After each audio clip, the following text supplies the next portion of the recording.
My name is Jillian, and at exactly 34 years of age, I lost my entire world in a single night. When a drunk driver took the lives of my loving husband Thomas and our 6-year-old twins Leo and Mia, I stood in the hospital covered in their blood and called my parents for help. Through the phone, I could hear the clinking of champagne glasses and loud music. When I broke the tragic news, my father calmly replied, "Today is your sister Brittany's birthday. She has been planning this yacht trip for 6 months, Jillian. We cannot just leave now and ruin her special day. Thomas has relatives, right? You will have to figure it out." 7 months later, one headline about me sent my entire family into absolute panic when they learned what I had secretly built. Before I continue this story, let me know where you are watching from in the comments below. Hit like and subscribe if you have ever had to cut toxic people out of your life to protect your peace. I stood in the sterile white hallway. Just 3 hours earlier, we were driving home from dinner when headlights swerved into our lane, shattering our world into tearing metal and breaking glass. The doctors told me I was miraculously unharmed, physically at least. But as I stood outside the cold room, where my 35-year-old husband and my two beautiful children lay entirely still, I knew my soul had died with them. I was completely alone in the absolute worst nightmare imaginable. Trembling violently, I pulled out my cracked phone. I dialed my parents' number, needing the one thing you are supposed to be able to count on in devastation: a mother and a father. My father, Richard, finally answered. I expected to hear sleep and concern in his voice. Instead, I heard the unmistakable thumping bass line of a party track and the loud cheers of a crowd. "Richard." I gasped out, barely able to form the words. "Dad, there was an accident. It is Thomas. It is the twins. They are all gone. Please, I need you and Mom here right now." There was a long pause on the line. I waited for the gasp of horror, the immediate shift into parental protection, the promise that they were booking the next flight. Instead, my father sighed, a heavy, irritated sound, as if I had just told him I forgot to run an errand. "Jillian," he said, his voice clipped and annoyed over the sound of splashing water and laughter. "Today is your sister Brittany's 36th birthday. She has been planning this yacht trip in Miami for 6 months. We cannot just leave and ruin her special day." I stood frozen, the words echoing in my mind. My family was dead in the room next to me, and my father was talking about a yacht party. "Dad," I sobbed, falling to my knees on the cold hospital floor. "Please, I am all alone. I do not know what to do. I need my parents." Through the receiver, I heard my mother Barbara calling out in the background, telling the bartender to bring another round of drinks. My father covered the mouthpiece for a second, then returned. "Listen, Jillian, you are overreacting as usual. Thomas has relatives, right? Call his brother. You will have to figure it out. We are pulling out of the marina now. Do not call back and ruin the mood." The line went dead. The dial tone buzzed in my ear, matching the cold, sterile hum of the hospital hallway. I slowly lowered the phone. In that devastating moment, the final illusion of my family shattered completely. Growing up, I was always the invisible daughter who existed only to make Brittany look brighter. While I spent my youth studying, my parents poured every ounce of their resources into my older sister. When I won a science competition, my mother skipped the ceremony to take Brittany dress shopping. When I launched my health tech startup focused on pediatric emergency response, my father called it a cute little hobby and asked why I could not just marry a rich investor like Brittany was trying to do. They had always dismissed me, but this level of cruelty was something I had never fathomed. 4 days later, freezing rain wept over the cemetery. I stood under a black umbrella staring at 3 beautiful mahogany caskets. Thomas's large one stood in the center, flanked by 2 impossibly small ones for Leo and Mia. The pastor spoke words of comfort that washed over me without sinking in. I was completely numb. On the left side of the burial site stood Thomas's family, his parents, his siblings, cousins, and friends who had flown in from all over the country. I turned my head to look at the right side of the site, the side reserved for my family. The entire front row was completely empty. The dark green velvet covering the folding chairs remained untouched by anyone sharing my blood. A few of my business associates sat in the back rows, but the designated family section was a glaring void. Thomas's mother stepped forward and wrapped her arm around my trembling shoulders, looking at the empty seats with deep pity. She did not ask where my parents were. She already knew. As the cemetery workers prepared to lower the caskets into the earth, I felt a buzz in my coat pocket. My phone. A foolish, desperate part of me thought perhaps it was a delayed message from my parents, a sign that their flight had been delayed, that they were trying to get to me. I pulled the phone out. It was an Instagram notification. Brittany had tagged our parents in a new photo. I clicked it open. The image showed Brittany standing on the deck of a massive luxury yacht, the Miami sun gleaming behind her. She was wearing a designer swimsuit, holding a massive margarita up to the camera. My mother and father were in the background, grinning widely and raising their own glasses. The caption read, "Cheers to 36. Thanks, Mom and Dad, for the VIP yacht. Nothing can ruin today." I stared at the photo of my smiling family while the sound of dirt hitting the top of my children's caskets echoed in my ears. They were actively publicly celebrating while I was burying my entire world. I did not cry. The tears simply stopped. In their place, a cold, hard resolve began to solidify in my chest. I turned my phone off and dropped it back into my pocket. I watched them lower my family into the ground, and I made a silent vow. I would never ask them for anything ever again. They had drawn the line, and I would make sure they could never cross back over it. For a week, I wandered my 5-bedroom house like a ghost, haunting my own life. Every room held a memory that threatened to break me all over again. Thomas's work shoes still sat neatly by the front door, waiting for a man who would never wear them. Leo's toy dinosaurs were scattered across the living room rug, frozen mid-battle. Mia's half-finished coloring book remained open on the kitchen island, her bright pink crayons resting right where she had dropped them. The silence was deafening.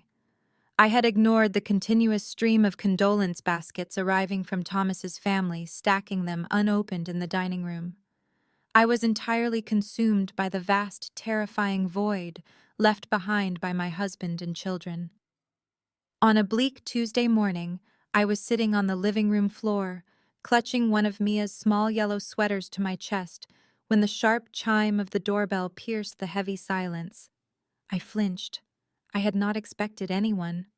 Slowly, I pulled myself up from the hardwood floor. For a brief, fleeting second, that same naive child inside me hoped that maybe it was my parents.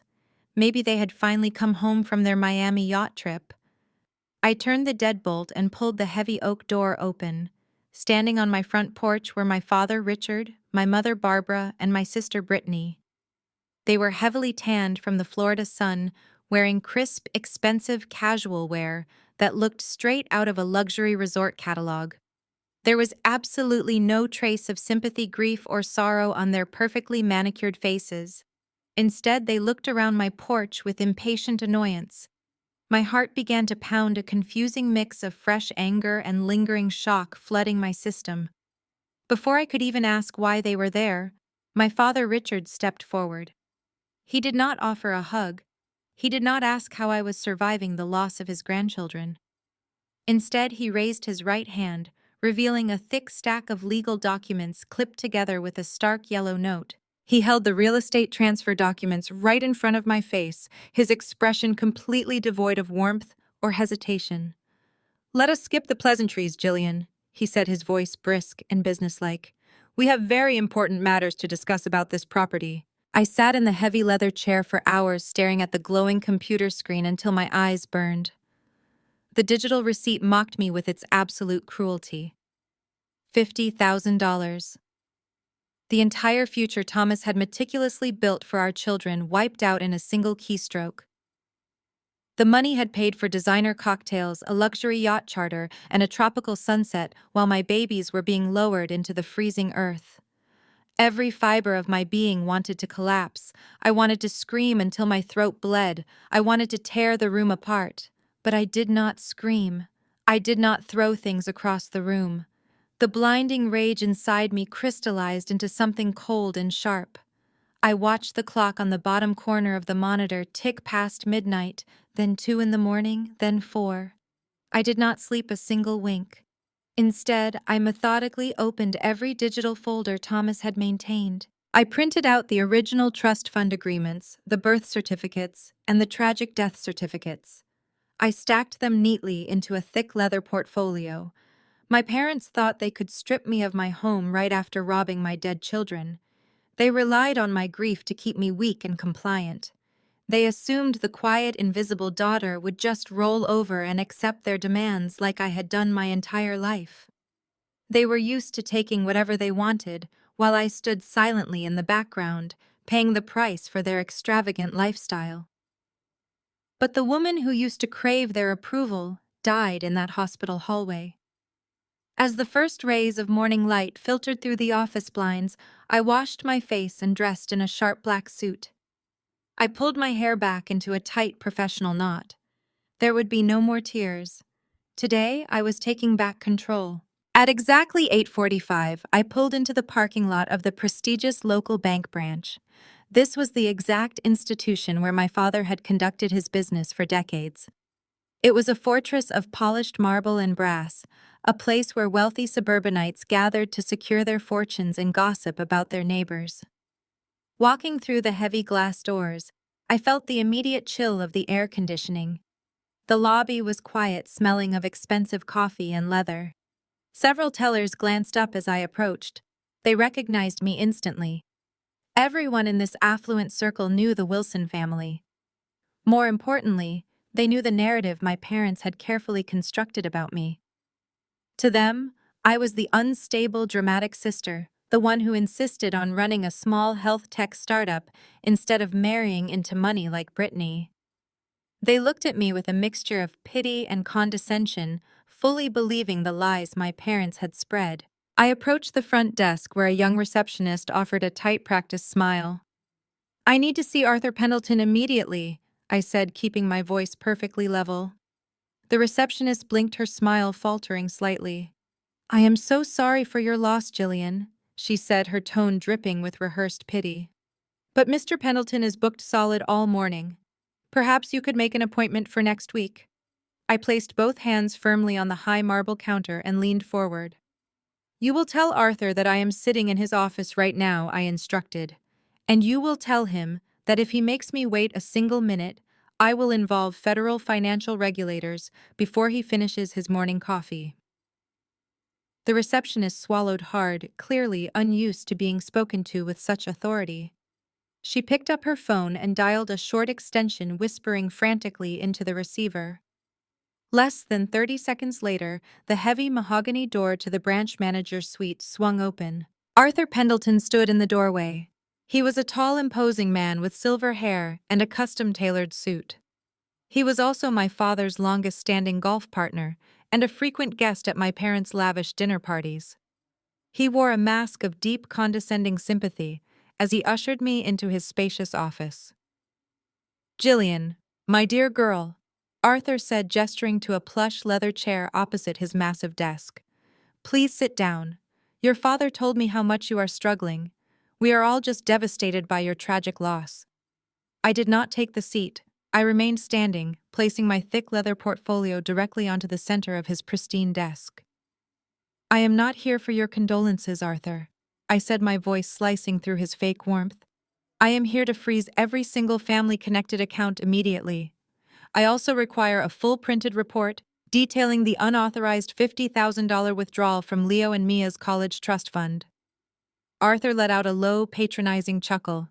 He walked around his desk and sat down, leaning back in his chair and steepling his fingers. He looked at me the exact same way my father always did, like I was a foolish child throwing a tantrum over something I could not possibly understand. "Jillian, let us take a deep breath," he said smoothly. "I understand you are grieving and confused right now. Grief can make us see shadows where there are none. That withdrawal was a perfectly standard parental transfer. Richard and Barbara were listed as legal co-signers on the account since the day the twins were born. They had full authorization to move those funds as they saw fit to manage the family estate." Manage the family estate. I repeated the words, tasting like acid in my mouth. They transferred $50,000 to a luxury yacht charter company in Miami, Florida, 2 days before my children died. That money belonged to the miners. Removing those funds for a personal luxury vacation constitutes gross embezzlement, and you authorized the wire transfer. Arthur sighed heavily, shaking his head with an exaggerated show of patience. Jillian, you are being dramatic. Your parents are wealthy, respected members of this community. They were simply reallocating assets. You are not thinking clearly. I suggest you go home and get some rest before you say something you regret. He was dismissing me. He was protecting his golf buddy and treating me like the erratic outcast my parents had always claimed I was. He thought he could bully me into submission with his deep voice and expensive suit. I reached into my pocket, pulled out my phone, and placed it face up on the desk. I tapped the screen, and a bright red circle indicated that the device was now actively recording our conversation. Arthur stopped smiling. His posture stiffened immediately. "What are you doing?" he demanded, his voice losing its smooth, polished edge. "I am gathering evidence," I replied, staring directly into his eyes. "Let me make this incredibly clear, Arthur. You facilitated the theft of $50,000 from a miner's trust fund. You allowed my father to drain an educational account to pay for a yacht party. As the branch manager, you had a fiduciary duty to flag a suspicious outbound wire transfer of that magnitude, especially when it was directed to an entertainment company. I am leaving this office in exactly 5 minutes. If every joint account linked to my name is not completely frozen by the time I walk through those doors, I am sending this recording to the Federal Banking Commission. I will also contact the local authorities and file a formal police report for embezzlement against my parents, naming you as a willing accomplice. I will drag this bank into a massive public scandal." Arthur stared at me, his mouth opening and closing like a trapped fish. The arrogant dismissal vanished from his eyes, replaced by genuine panic. He realized in that moment that I was not the weak, obedient daughter he had heard stories about. I was a desperate woman with absolutely nothing left to lose, and that made me incredibly dangerous. "Turn the recording off, Jillian," he stammered, a bead of sweat forming on his forehead. "We can resolve this quietly. I will freeze the accounts right now." I reached over and stopped the recording. "Then get to work," I commanded. I stood in silence, watching as his trembling fingers flew across his keyboard. He pulled up the banking system and began locking down every single joint account my parents had access to. The emergency funds, the shared credit lines, the secondary savings accounts, everything was frozen. He systematically revoked my parents' access privileges, permanently severing their financial ties to my life. He printed out the confirmation receipts and handed them across the desk, his face pale and tight with stress. I took the papers without a word, sliding them into my portfolio. As I turned and walked out of his office, I felt a profound shift within myself. I had just taken my first real stand against the people who had abused me for decades. Walking through the quiet lobby, I felt the stares of the tellers on my back, but I kept my head held high. The automatic doors slid open, welcoming me into the bright morning sunlight. For the first time in a week, the suffocating weight on my chest felt marginally lighter. I had protected what little I had left. I reached my car and unlocked the door. Just as I gripped the handle, my phone vibrated in my pocket with a harsh, continuous buzz. I pulled it out and looked at the screen. It was a text message from my mother, Barbara. My heart beat a steady, defiant rhythm as I opened the message. "Freeze the accounts all you want, you psychotic brat," the text read. "Richard is calling his lawyers right now. He is having a judge declare you mentally unfit to manage Thomas's estate. We are going to take everything from you. You will have absolutely nothing left by the time we are done." I read the menacing words twice. A chilling smile spread across my face. They wanted a war. They had no idea what they had just started. The digital receipt mocked me with its absolute cruelty. $50,000. The entire future Thomas had meticulously built for our children, wiped out in a single keystroke. The money had paid for designer cocktails, a luxury yacht charter, and a tropical sunset, while my babies were being lowered into the freezing earth. Every fiber of my being wanted to collapse. I wanted to scream until my throat bled. I wanted to tear the room apart. But I did not scream. I did not throw things across the room. The blinding rage inside me crystallized into something cold and sharp. I watched the clock on the bottom corner of the monitor tick past midnight, then 2 in the morning, then 4. I did not sleep a single wink. Instead, I methodically opened every digital folder Thomas had maintained. I printed out the original trust fund agreements, the birth certificates, and the tragic death certificates. I stacked them neatly into a thick leather portfolio. My parents thought they could strip me of my home right after robbing my dead children. They relied on my grief to keep me weak and compliant. They assumed the quiet, invisible daughter would just roll over and accept their demands like I had done my entire life. They were used to taking whatever they wanted while I stood silently in the background, paying the price for their extravagant lifestyle. But the woman who used to crave their approval died in that hospital hallway. As the first rays of morning light filtered through the office blinds, I washed my face and dressed in a sharp black suit. I pulled my hair back into a tight professional knot. There would be no more tears. Today I was taking back control. At exactly 8:45, I pulled into the parking lot of the prestigious local bank branch. This was the exact institution where my father had conducted his business for decades. It was a fortress of polished marble and brass, a place where wealthy suburbanites gathered to secure their fortunes and gossip about their neighbors. Walking through the heavy glass doors, I felt the immediate chill of the air conditioning. The lobby was quiet, smelling of expensive coffee and leather. Several tellers glanced up as I approached. They recognized me instantly. Everyone in this affluent circle knew the Wilson family. More importantly, they knew the narrative my parents had carefully constructed about me. To them, I was the unstable, dramatic sister, the one who insisted on running a small health tech startup instead of marrying into money like Brittany. They looked at me with a mixture of pity and condescension, fully believing the lies my parents had spread. I approached the front desk, where a young receptionist offered a tight, practiced smile. "I need to see Arthur Pendleton immediately," I said, keeping my voice perfectly level. The receptionist blinked, her smile faltering slightly. "I am so sorry for your loss, Jillian," she said, her tone dripping with rehearsed pity. "But Mr. Pendleton is booked solid all morning. Perhaps you could make an appointment for next week." I placed both hands firmly on the high marble counter and leaned forward. "You will tell Arthur that I am sitting in his office right now," I instructed, "and you will tell him that if he makes me wait a single minute, I will involve federal financial regulators before he finishes his morning coffee." The receptionist swallowed hard, clearly unused to being spoken to with such authority. She picked up her phone and dialed a short extension, whispering frantically into the receiver. Less than 30 seconds later, the heavy mahogany door to the branch manager's suite swung open. Arthur Pendleton stood in the doorway. He was a tall, imposing man with silver hair and a custom-tailored suit. He was also my father's longest-standing golf partner and a frequent guest at my parents' lavish dinner parties. He wore a mask of deep, condescending sympathy as he ushered me into his spacious office. "Jillian, my dear girl," Arthur said, gesturing to a plush leather chair opposite his massive desk. "Please sit down. Your father told me how much you are struggling.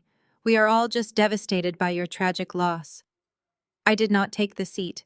I remained standing, placing my thick leather portfolio directly onto the center of his pristine desk.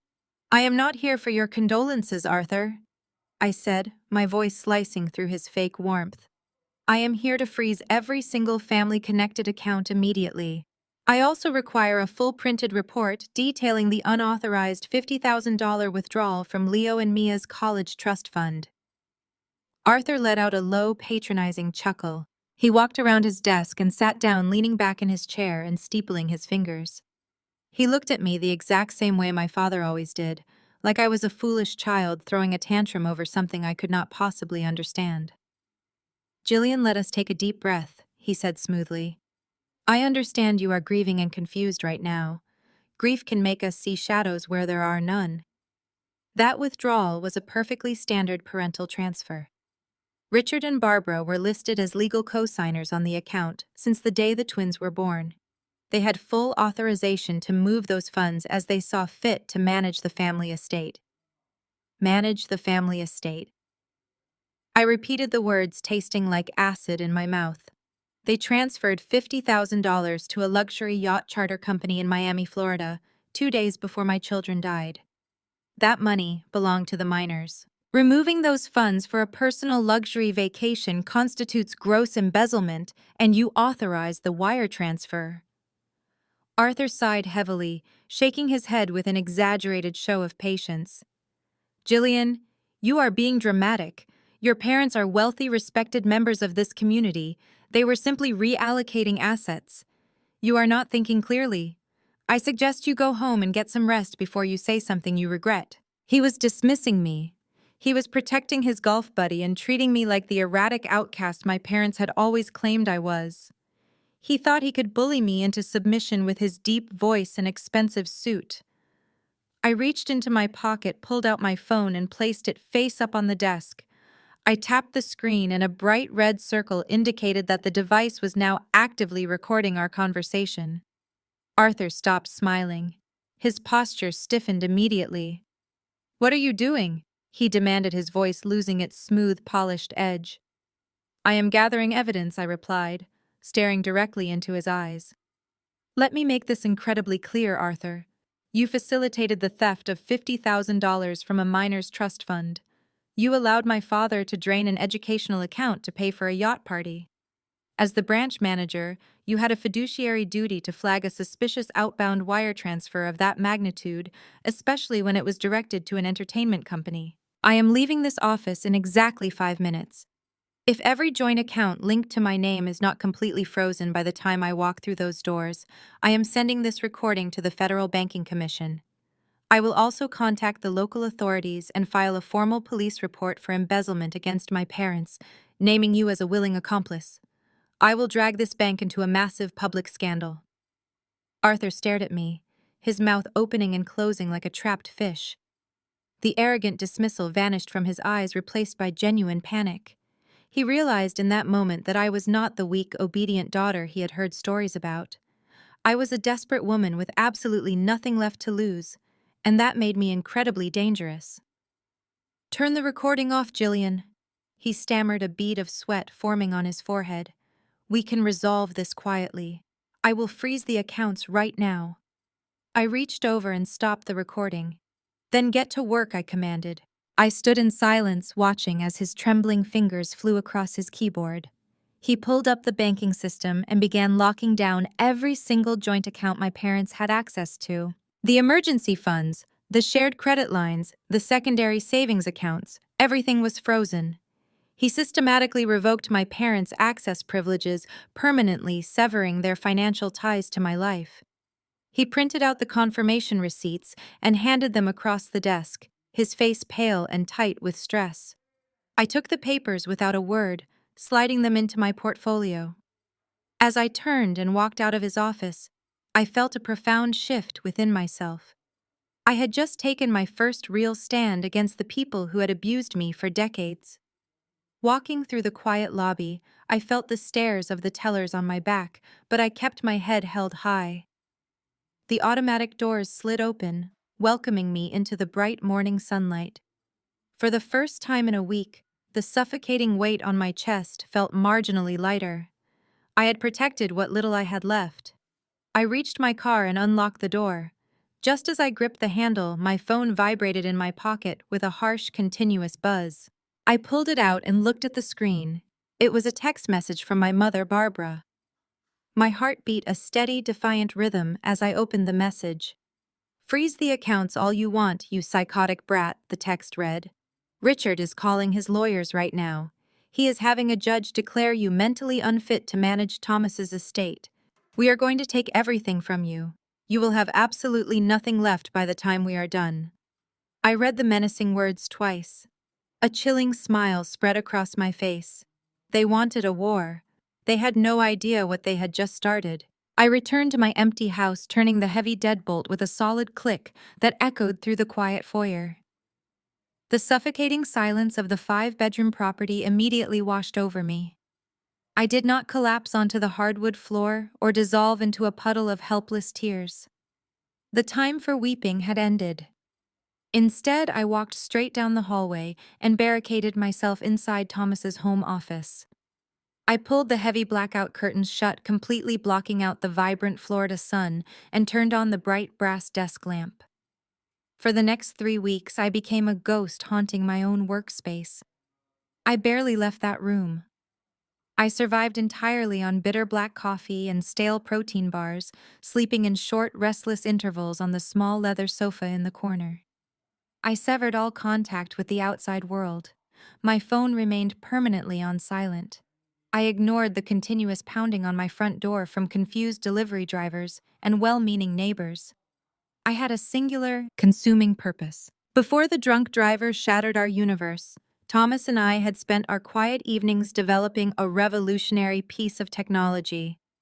It was an artificial intelligence pediatric emergency alert system designed to continuously monitor a child's vital signs, including heart rate, oxygen levels, and temperature fluctuations, and instantly transmit precise medical data to first responders the moment a crisis was predicted.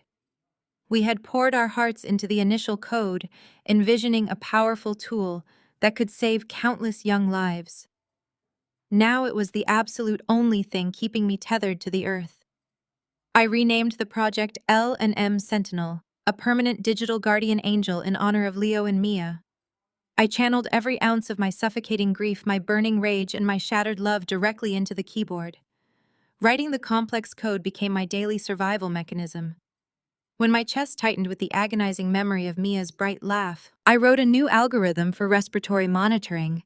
When the image of Leo's favorite green dinosaur threatened to break my resolve, I refined the emergency dispatch interface typing until my fingers cramped and my vision blurred. The digital architecture became a living, breathing monument to my family. I was not just building a software platform.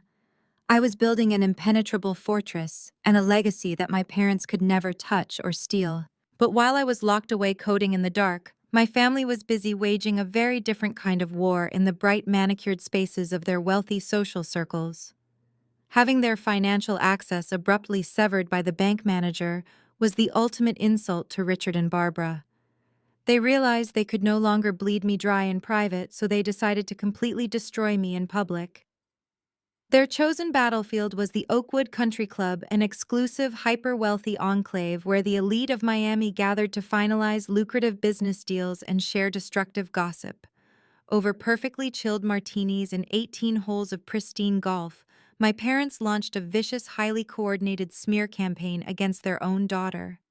Richard held court in the mahogany-paneled dining room, shaking his head with manufactured sorrow as he spoke to influential investors, local politicians, and corporate executives.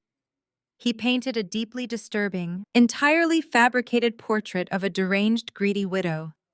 He told everyone who would listen that the tragic loss of my husband and children had completely unhinged my mind, turning me into a volatile threat.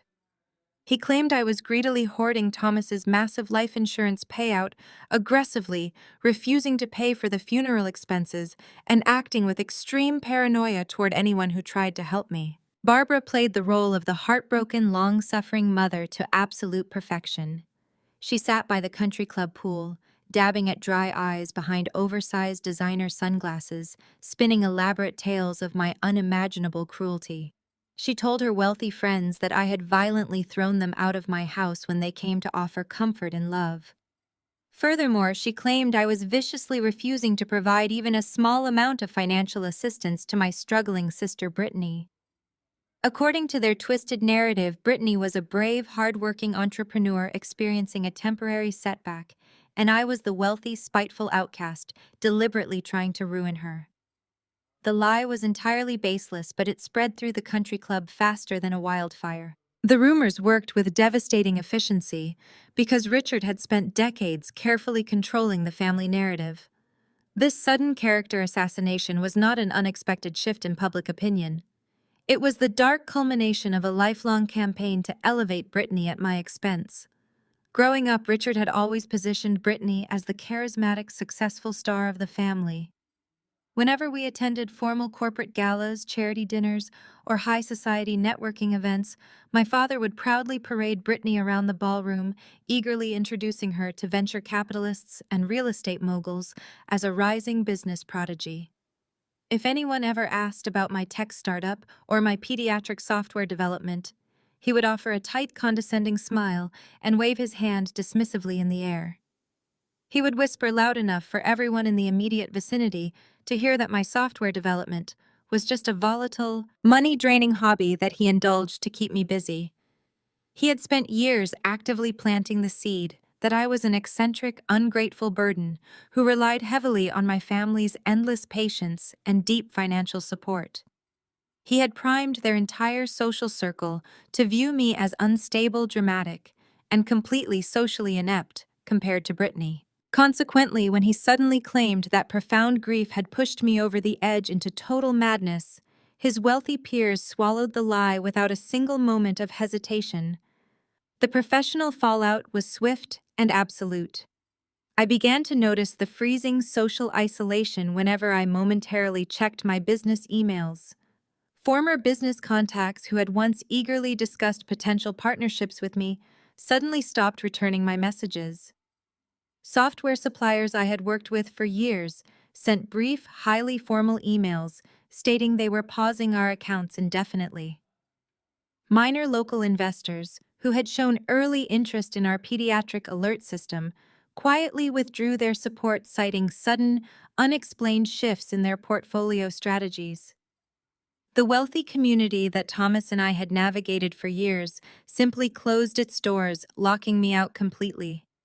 The silence from my peers was deafening, engineered flawlessly by a father who knew exactly how to destroy a reputation. I completely ignored the widespread local rejection, focusing entirely on the one massive opportunity that could completely bypass their toxic social circle. Before the accident, Thomas had managed to secure a highly coveted preliminary pitch meeting with Apex Ventures, a top-tier venture capital firm based out of New York City. They were entirely disconnected from Richard's country club influence, and they had the immense capital required to launch L&M Sentinel on a global scale. I spent a grueling 48 hours finalizing the software prototype. It was utterly flawless. The AI response times were unprecedented, and the user interface was perfectly streamlined for emergency medical personnel. I prepared my presentation with meticulous precision, ensuring every financial projection, market analysis, and technical specification was absolutely airtight. I reviewed my slides one last time. Slide 1 featured the L&M Sentinel logo. Slide 2 detailed the rapid market integration plan. This was the exact moment I would secure the funding to immortalize my children and prove my family wrong. On the morning of the scheduled video conference, I showered and put on my sharpest charcoal business suit. I sat at Thomas's heavy oak desk, arranging my detailed notes and checking the computer camera angle. My heart beat with a fierce, determined rhythm. I was completely ready to change the world. Exactly 10 minutes before the meeting was set to begin, my phone lit up with an incoming call from a New York area code. I answered immediately, fully expecting the administrative assistant to provide the secure conference link so I could begin my presentation. Instead, the call went straight to a pre-recorded voicemail message. The voice belonged to Marcus Thorne, the lead investor at Apex Ventures. His tone was brisk, cold, and entirely uncompromising. "Jillian." The voice crackled through the speaker, carrying an unmistakable tone of disdain. "I am calling to abruptly cancel our pitch meeting today. We have reviewed our pipeline and decided to pass on the L&M Sentinel project entirely. We recently received some highly concerning rumors regarding your mental stability, and we understand there is ongoing bitter family litigation regarding your late husband's estate. Apex Ventures simply cannot associate with that level of unpredictable liability. We wish you the best. Do not contact this office again." The line went dead. The line went dead. I stared at the black screen of my phone while the dial tone morphed into a deafening silence.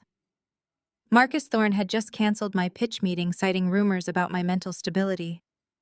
My own family had somehow reached into the highest echelons of New York venture capital to choke out my only lifeline. I did not cry. I did not throw my phone. I closed my laptop, slid it into my leather briefcase, and booked the next available flight from Miami to LaGuardia. 3 hours later, I was touching down in New York City, and within 45 minutes, my cab pulled up outside the towering glass and steel monolith that housed Apex Ventures. I walked into the sprawling marble lobby, ignoring the security desk entirely. I knew from my initial research that Marcus Thorne frequented the ground floor artisan coffee bar precisely at 2 o'clock every afternoon. I bought a black coffee, took a seat at a high-top table near the elevator banks, and waited with absolute stillness. At 10 minutes past 2, the polished brass elevator doors slid open, and Marcus stepped out flanked by two junior associates. He was laughing, adjusting the cuffs of his tailored navy suit. I stood up and intercepted him before he could reach the espresso counter. His laughter died instantly when he recognized me from our previous video calls. "Jillian," he said, taking a quick step back, his face hardening into a mask of corporate irritation. "I specifically told you not to contact this office." "I am not contacting your office, Marcus," I replied, keeping my voice perfectly level and entirely unbothered by the junior associates staring at me. "I am confronting a man who lacks the basic professional courtesy to verify facts before terminating a multi-million-dollar opportunity. I want to know exactly who fed you those lies." Marcus glanced around the crowded lobby, shifting uncomfortably. "Look, I do not have to explain my firm's risk assessment protocols to you. We heard disturbing things about your current psychological state and your ongoing legal battles. We do not invest in unpredictable founders." "There are no legal battles," I said, taking one step closer, forcing him to maintain eye contact. "My joint accounts are frozen because my parents embezzled $50,000 from my dead children's trust fund to pay for a yacht party. I froze the accounts to stop them from stealing anything else. That is the truth. Now who called you?" Marcus looked physically trapped. The confidence he exuded in the elevator had completely vanished. He lowered his voice, leaning in slightly so his associates could not hear. "It was your brother-in-law, Kevin," he muttered, his tone defensive. "He called my private line yesterday morning. He said he was acting out of concern for your well-being. He warned me that the grief had made you completely unhinged and that any capital we provided would likely be tied up in psychiatric care and estate lawsuits. He said you were aggressively hoarding your late husband's life insurance and threatening your own parents. We simply cannot take that kind of reputational risk, Jillian. I am sorry about your family, but business is business." I nodded slowly, processing the absolute magnitude of my family's betrayal. Richard and Barbara had not just spread country club gossip. They had weaponized Brittany's husband. They had specifically targeted my business prospects, actively hunting down my investors to suffocate my livelihood. They wanted me destitute, desperate, and completely broken, so I would have no choice but to crawl back to them and surrender my home. "Thank you for your honesty, Marcus," I said, stepping aside to let him pass. "You just made the biggest financial mistake of your entire career." I turned on my heel and walked out of the building, the brisk New York wind hitting my face like a necessary wake-up call. As I stood on the crowded sidewalk surrounded by the relentless energy of the city, a new realization solidified in my mind. The traditional venture capital route was a closed loop. It was a fraternity of wealthy men who played golf together, attended the same galas, and relied on the exact same social networks that my father controlled. Richard had successfully poisoned that well. If I continued pitching to venture capitalists, Kevin would simply keep calling their private lines, playing the role of the concerned brother-in-law. I needed to completely bypass their entire ecosystem. I needed to pivot. I walked into a nearby hotel lobby, found a quiet corner in their business center, and opened my laptop. Growing up in my sister's shadow had taught me one invaluable lesson. When the front door is locked from the inside, you do not waste time knocking, you find a window to break. When my parents had refused to pay for my advanced high school science camp because they needed the funds for Brittany's pageant coaching, I did not cry. I spent 3 weeks independently researching corporate sponsorships and secured full funding directly from a local engineering firm. I had always fended for myself, finding side doors and alternate routes to achieve my goals, while my family poured their resources into their golden child. I channeled that exact same fierce independence now. If venture capital was out, I would take L&M Sentinel directly to the top of the medical food chain. I targeted Vanguard Medical Solutions. They were a massive multinational medical conglomerate that manufactured the actual monitoring equipment used in pediatric intensive care units across the country. Their chief executive officer was a notorious industry titan named Victor Sterling. He was ruthless, notoriously impatient, and completely disconnected from the Miami socialite scene. He did not care about country club gossip. He cared about revolutionary technology and raw profit. Getting a meeting with him was virtually impossible, but I had one distinct advantage. 6 months ago, Thomas and I had discovered a critical flaw in Vanguard's latest heart rate monitor during our testing phase. We had documented the flaw and developed a software patch to correct it, but we had never submitted it. I drafted a brief, highly technical email directly to Victor Sterling's executive address, bypassing the standard submission portals. I attached a single encrypted file containing the diagnostic proof of their hardware flaw, and a heavily redacted preview of how L&M Sentinel not only fixed it, but elevated the hardware to predictive AI status. The subject line read, Vanguard Pediatric Hardware Flaw and the Multi-Billion-Dollar Solution. I hit send and waited. I did not leave the hotel business center. 4 hours later, my phone rang. The caller ID displayed a private New York number.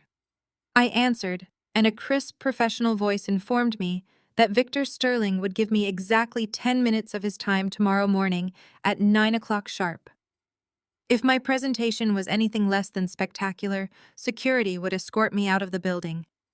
I spent the entire night in a rented hotel room, running the L&M Sentinel prototype through every possible stress test. I did not sleep. I drank tap water and reviewed lines of code until they burned into my retinas. The next morning, I walked into the Vanguard Medical Solutions headquarters. The building was a testament to clinical precision, dominating the skyline with sharp geometric lines and tinted glass. I was escorted up to the top floor and led into a massive boardroom that felt as sterile as a surgical suite. Victor Sterling sat at the head of a long, polished obsidian table. He was a formidable presence with sharp, calculating eyes and a demeanor that demanded absolute perfection.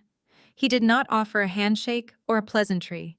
"You have 10 minutes, Jillian," he said, glancing at his watch. "Convince me why I should not have my legal team crush you for hacking our hardware diagnostics." I connected my laptop to the massive display screen at the front of the room. I did not start with financial projections or market share analysis. I pulled up a simulation interface that mirrored the exact monitors used in a pediatric intensive care unit. "I am not here to hack your hardware, Victor," I said, my voice steady and commanding, projecting across the massive room. "I am here to fundamentally evolve it. Right now, your monitors react to emergencies. They tell doctors when a child's heart rate drops or when oxygen levels plummet. But by the time your alarm sounds, the child is already in crisis. First responders are already fighting a losing battle against time." I initiated the L&M Sentinel prototype, the screen filled with real-time simulated patient data flowing through complex algorithmic pathways. I pitched the software not as a simple technological upgrade, but as an absolute lifeline for desperate parents and overwhelmed medical staff. I explained how our AI continuously analyzed the microscopic fluctuations in a child's vital signs, predicting a catastrophic event up to 15 minutes before it actually occurred. I demonstrated how the system instantly transmitted precise, actionable medical data directly to first responders, bypassing the chaotic delays of traditional emergency calls. The software interface glowed on the screen, tracking heart rate variability and respiratory patterns with flawless fluid precision. I showed him the heartbeat of the algorithm, a digital guardian that never slept, never blinked, and never got distracted. I spoke with a fierce, undeniable passion, drawing on the agonizing memory of standing helpless in that hospital hallway. I channeled the suffocating void of losing my children into a powerful, articulate presentation. I showed him how L&M Sentinel could have provided the critical minutes needed to save lives. I did not stumble over a single word.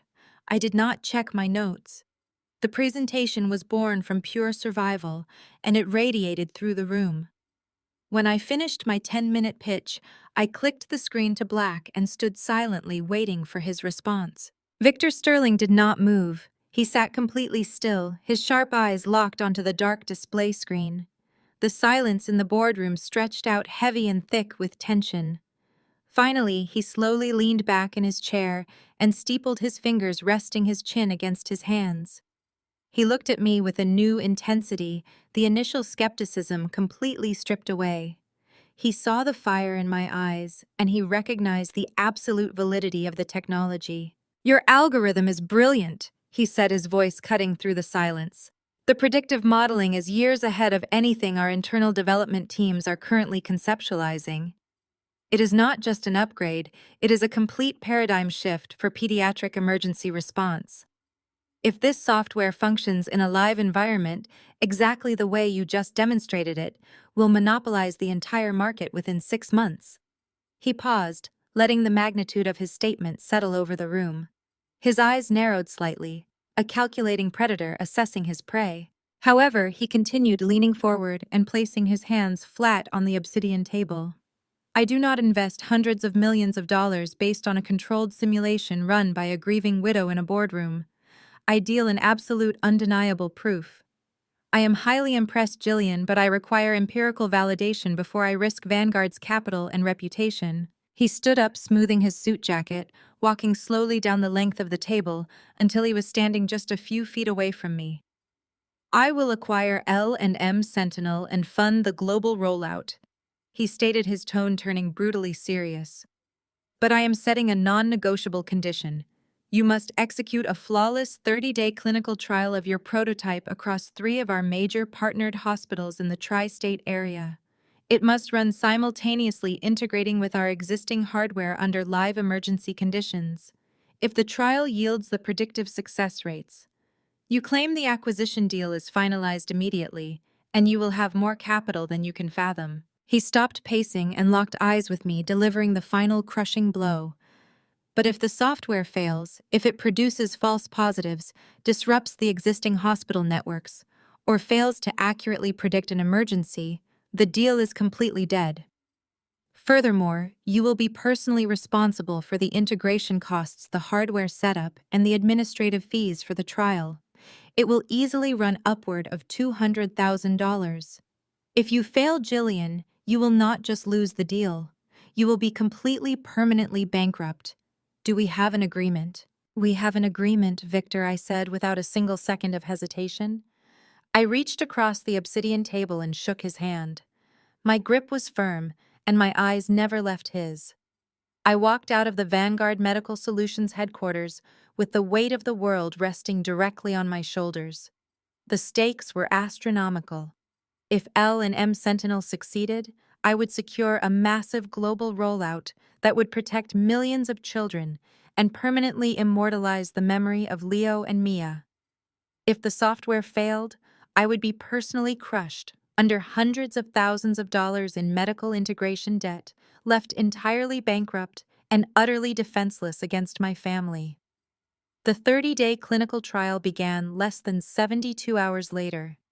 Vanguard deployed teams of specialized technicians to integrate my artificial intelligence software directly into the existing mainframe hardware of 3 major partnered hospitals across the tri-state area. I established a secure digital command center in a rented commercial office space, surrounded by a dozen high-definition monitors, streaming encrypted real-time data from pediatric intensive care units. I barely slept. I lived on adrenaline and lukewarm coffee, monitoring the algorithmic pathways with obsessive precision. The first critical test occurred on day 4 of the trial. A young boy recovering from routine respiratory surgery at a hospital in New Jersey was resting comfortably when my system suddenly flashed a bright red predictive warning across my center monitor. His standard hospital heart rate and oxygen sensors showed completely normal readings, but L&M Sentinel had detected a microscopic, terrifying anomaly in his pulse variability. The The software instantly bypassed the standard nursing station and transmitted a code blue alert directly to the attending physician's emergency pager, predicting a massive cardiac event within 12 minutes. The medical staff rushed into the room confused by the preemptive alarm. Exactly 11 minutes later, the boy crashed. Because the crash cart and the surgical team were already in the room prepped and waiting, they stabilized him in under 60 seconds. The lead cardiologist sent a secure message to my command center an hour later. The message simply read, "Your system just saved this child's life." From that moment on, the trial was an unmitigated success. The software operated flawlessly, predicting respiratory distress and cardiac events with terrifying accuracy without triggering a single false positive. By the time we reached day 18 of the clinical trial, I was functioning on pure nervous energy. I was sitting at the primary terminal analyzing a data packet from the Manhattan hospital when a sudden, sharp chime cut through the quiet hum of the command center. It was not a medical alert from the trial. It was a push notification from the smart security system I had installed at my house in Florida before flying to New York. I picked up my phone and tapped the screen, opening the high-definition live video feed covering my front porch. My blood immediately ran cold. Standing directly in front of my heavy oak door was my sister Brittany. She was dressed in a pristine white designer tennis skirt and oversized sunglasses, holding a massive leather tote bag over her shoulder. Standing right beside her was a burly man in a stained gray t-shirt, holding a heavy-duty cordless power drill and a reinforced steel toolbox. I turned up the volume on my phone, listening to the crystal-clear audio captured by the porch microphone.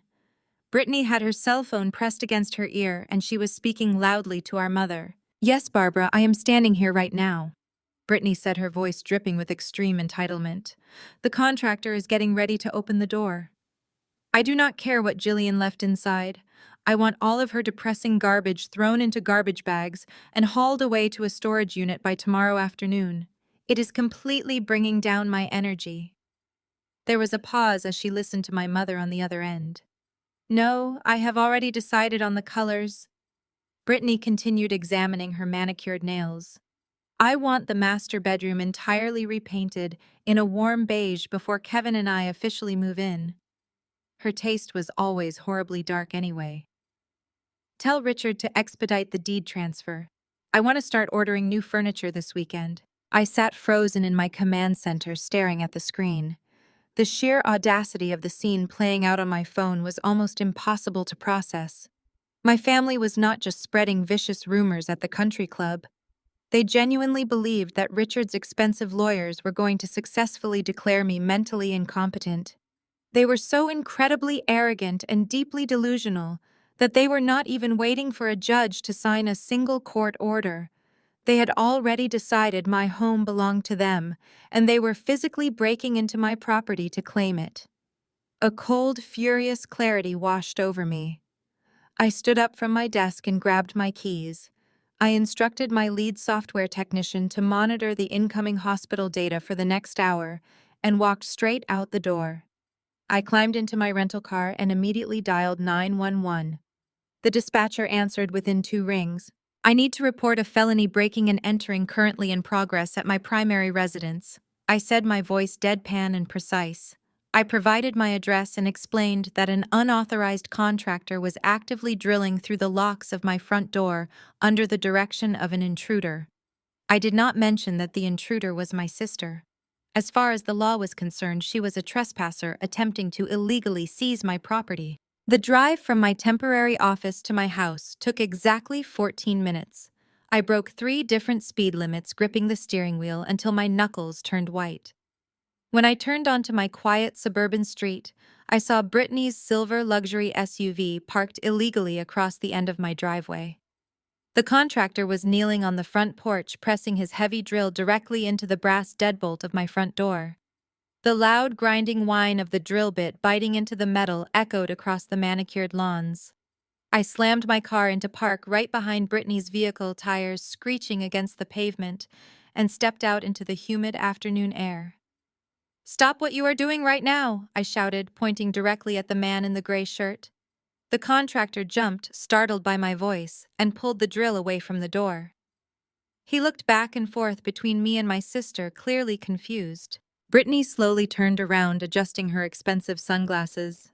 When she saw me, her perfect posture stiffened, but she quickly recovered, plastering a smug, condescending smirk across her face. Jillian. She sighed, crossing her arms over her chest. What are you doing here? You are supposed to be resting in some psychiatric facility. Richard told us you are completely unhinged. You need to leave right now before you embarrass yourself. This house belongs to me, Brittany, I said, walking steadily up the driveway until I was standing at the base of the porch steps. You have absolutely no legal right to be on this property. You are attempting to break into a home you do not own. Do not be ridiculous, Jillian. Brittany laughed, rolling her eyes. Dad's lawyers are already filing the paperwork to have you declared legally unfit to manage Thomas's estate. You are practically bankrupt anyway. We are just securing the property so Kevin and I can move in and protect the family assets. You are lucky we are stepping in to clean up your miserable life. The contractor cleared his throat, shifting his weight awkwardly. Lady, he said, looking at Brittany. You told me you owned this house and lost the keys. If there is a dispute, I am not getting involved. I am leaving. He bent down to pick up his heavy toolbox, but before he could take a single step toward his truck, the loud, piercing wail of police sirens shattered the quiet neighborhood. Two blue and white police cruisers swung around the corner, their emergency lights flashing brightly against the surrounding houses. They pulled up violently onto the curb, blocking the street entirely. 4 uniformed officers stepped out of the vehicles, instantly assessing the scene. They saw the damaged lock, the power tools, and the 2 individuals standing on my porch. Officers, step away from the door and keep your hands where we can see them. The lead officer commanded, his hand resting cautiously on his utility belt. The contractor immediately dropped his drill, holding both hands high in the air. I am just a hired locksmith, he stammered, backing away from the door. She hired me. Brittany, however, completely lost her temper. She stomped her foot on the wooden porch, her face flushing an angry crimson red. Do you have any idea who I am? She shrieked, pointing a manicured finger at the approaching officers. My father is Richard Wilson. He owns half the real estate in this county. We are securing this property because my sister is a mentally unstable widow. You work for us. The lead officer was entirely unimpressed by her country club credentials. He marched up the steps, grabbed Brittany by the arm, and firmly guided her down to the driveway. Ma'am, you are currently trespassing on private property and attempting to destroy a lock. You are being detained until we figure out exactly what is going on here. He turned to a female officer standing near the cruiser. Get her identification. I am not showing you anything, Brittany yelled, struggling against the officer's grip. You cannot search my property. During the brief physical struggle, the heavy leather bag slipped off Brittany's shoulder and hit the concrete driveway. The contents spilled out in a chaotic mess, spreading across the pavement. Expensive makeup, a gold wallet, car keys, and a thick stack of aggressively red stamped envelopes scattered across the ground. The female officer knelt down to retrieve the wallet and paused, staring at the scattered envelopes. She picked one up, examining the front before looking at me. I stepped closer, my eyes focusing on the thick stack of mail. They were not ordinary letters or country club invitations. They were official government documents. The bold, capitalized letters printed across the front of every single envelope read, Internal Revenue Service Final Notice of Intent to Levy. They were addressed directly to Kevin, Brittany's husband. My eyes darted from the aggressive tax collection warnings to Brittany's pale, horrified face. The arrogant, confident mask she had worn her entire life, completely dissolved, replaced by stark, undeniable panic. I stared at the final notices, realizing the absolute truth in a sudden blinding flash of clarity. My parents were not fighting to take my house because they wanted to manage my estate. They were trying to take my house because their picture-perfect, wealthy lifestyle was a complete illusion. The country club memberships, the luxury cars, the private yacht charters, they were all built on a mountain of catastrophic debt. My family was entirely, completely broke. I stood in the driveway watching the police officers forcefully escort my furious, handcuffed sister into the back of their cruiser. The heavy metal door slammed shut, cutting off her shrill, desperate demands for a high-priced lawyer. I bent down and carefully picked up the scattered IRS envelopes from the concrete, handing them directly to the lead officer as additional evidence of their aggressive motive. Once the police cleared the scene, I paid the terrified contractor for his time, locked my newly secured front door, and drove straight back to my temporary command center in the city. The blinding flash of clarity regarding my family's hidden financial ruin fundamentally shifted my entire perspective. They were not the untouchable aristocratic titans of Miami high society they claimed to be. They were drowning, frantic imposters violently grasping at my tragedy to save themselves from a catastrophic financial collapse. That absolute knowledge burned away the last lingering remnants of my familial guilt. I sat down at my terminal, cracked my knuckles, and threw myself back into the Vanguard clinical trial with a level of intense, razor-sharp focus I had never experienced before. Over the next 3 grueling weeks, L&M Sentinel performed with terrifying, absolute perfection. The software flawlessly monitored thousands of pediatric patients across the 3 massive tri-state hospitals, processing millions of complex data points every single second. Whenever a child's vital signs showed the microscopic predictive anomalies that standard medical monitors completely missed, my system triggered an immediate silent alert to the attending emergency teams. I sat in the dark command center day after day, watching the green and red data streams validate my life's work. By day 20, the software had successfully identified and expedited critical emergency care for exactly 112 pediatric patients. We intercepted severe asthma attacks, sudden cardiac arrhythmias, and hidden post-surgical hemorrhages long before the vulnerable children ever went into actual physical shock. The emergency room directors were absolutely astounded by the predictive accuracy. They began sending me daily encrypted reports detailing how the software was significantly outperforming every single current market standard. The trial was not just a success, it was an undeniable medical revolution. The undeniable hard data, glowing brightly on my monitors, stood in direct, harsh contrast to the fragile, debt-funded facade my parents had constructed.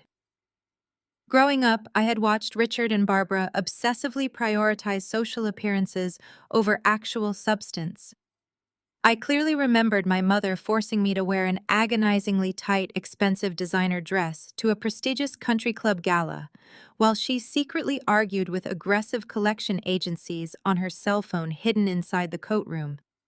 They leased luxury vehicles they could not actually afford, hosted lavish catered dinners using high-interest credit cards, and constantly shifted borrowed money between various shell accounts just to impress wealthy peers they secretly despised.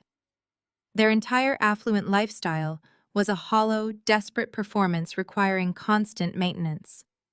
They had judged my software development as a foolish, unprofitable hobby simply because it did not yield immediate social status or flashy cocktail party conversation. Yet here I was dealing in raw, unfiltered, life-saving reality. My code did not lie, it did not manipulate. It simply searched for the absolute truth hidden in a child's heartbeat, and it used that truth to pull them back from the edge of death. I had successfully built an impenetrable fortress out of my grief, while my parents were currently buried under the collapsing rubble of their own toxic arrogance. I needed to know exactly how deep their deception truly went. Using a small portion of my rapidly dwindling personal savings, I hired an aggressive, highly discreet private investigator named David Vance. I gave him the specific details of the IRS notices that had spilled from Brittany's bag and instructed him to dig deeply into Richard's corporate holding companies. 4 days later, David walked into my command center and dropped a thick, devastating dossier directly onto my desk. The report was a masterpiece of forensic accounting. Richard's vaunted real estate and investment empire was nothing more than a massive, sophisticated house of cards. He was currently being aggressively audited by federal regulators for severe multi-million-dollar tax evasion. He had been illegally moving assets to offshore accounts and falsifying corporate revenue reports for nearly a decade. Even worse, Kevin's supposedly thriving business was deeply entangled in Richard's fraudulent shell companies. The vicious smear campaign they had launched against me at the country club suddenly made perfect, terrifying sense. It was a highly calculated smokescreen. They desperately needed their wealthy peers to focus entirely on the deranged, mentally unstable widow, so no one would look closely at their own collapsing finances. They had actively planned to seize Thomas's massive life insurance payout and drain my home equity to secretly pay off their federal tax penalties before the government officially froze their remaining assets. They relied heavily on my grief to make me a compliant, easy target, fully expecting me to roll over and surrender my livelihood. They had vastly underestimated the fiercely independent woman I had finally become. As the high-stakes clinical trial entered its 30th and final day, the pressure inside the command center reached an absolute fever pitch. I meticulously compiled the massive performance logs, precisely cross-referencing every successful medical intervention with Vanguard's strict evaluation metrics. The final empirical data was absolutely staggering. L and M Sentinel had achieved a flawless 100% predictive success rate across all three hospitals without a single false positive or network disruption. I packaged the encrypted trial results, attached the glowing professional endorsements from the hospital directors, and transmitted the final massive dossier directly to Victor Sterling's private executive server at precisely midnight. The exact moment I hit send, the adrenaline that had sustained my body for a solid month completely evaporated. My muscles felt incredibly heavy, weighed down by the monumental exertion of proving my worth to the medical world and protecting my family's legacy. I collapsed onto the small leather sofa in the corner of the office, pulling my jacket tightly over my shoulders, and fell into a deep, completely dreamless sleep for the first time since my husband and children died. At exactly 3 o'clock in the morning, the sharp, relentless ringing of my cell phone shattered the heavy silence of the dark office. I bolted upright, my heart hammering violently against my ribs, momentarily disoriented by the glowing banks of monitors. I grabbed the phone from the desk, my eyes struggling to focus on the bright caller ID screen. It was Victor Sterling. I cleared my throat, forcing my voice to sound intensely professional and completely awake. "Hello, Victor," I said, gripping the edge of the wooden desk. "Jillian." His voice boomed through the speaker, carrying an electric, undeniable energy that completely defied the late hour. "I just walked out of an emergency boardroom meeting with the entire Vanguard executive team. We have spent the last 3 hours tearing your clinical trial data apart, looking for a single flaw, a single mathematical anomaly, a single reason to doubt your extraordinary claims. We found absolutely nothing." I held my breath, the tense silence stretching out between us across the phone line as the immense magnitude of his words slowly settled over me. "Your software is a masterpiece," he continued, his tone shifting from clinical evaluation to absolute corporate triumph. "The board has unanimously approved the immediate acquisition of L&M Sentinel. We are integrating your advanced algorithms into our global manufacturing pipeline, effective immediately. I am personally wiring the initial buyout funds to your secure accounts as we speak.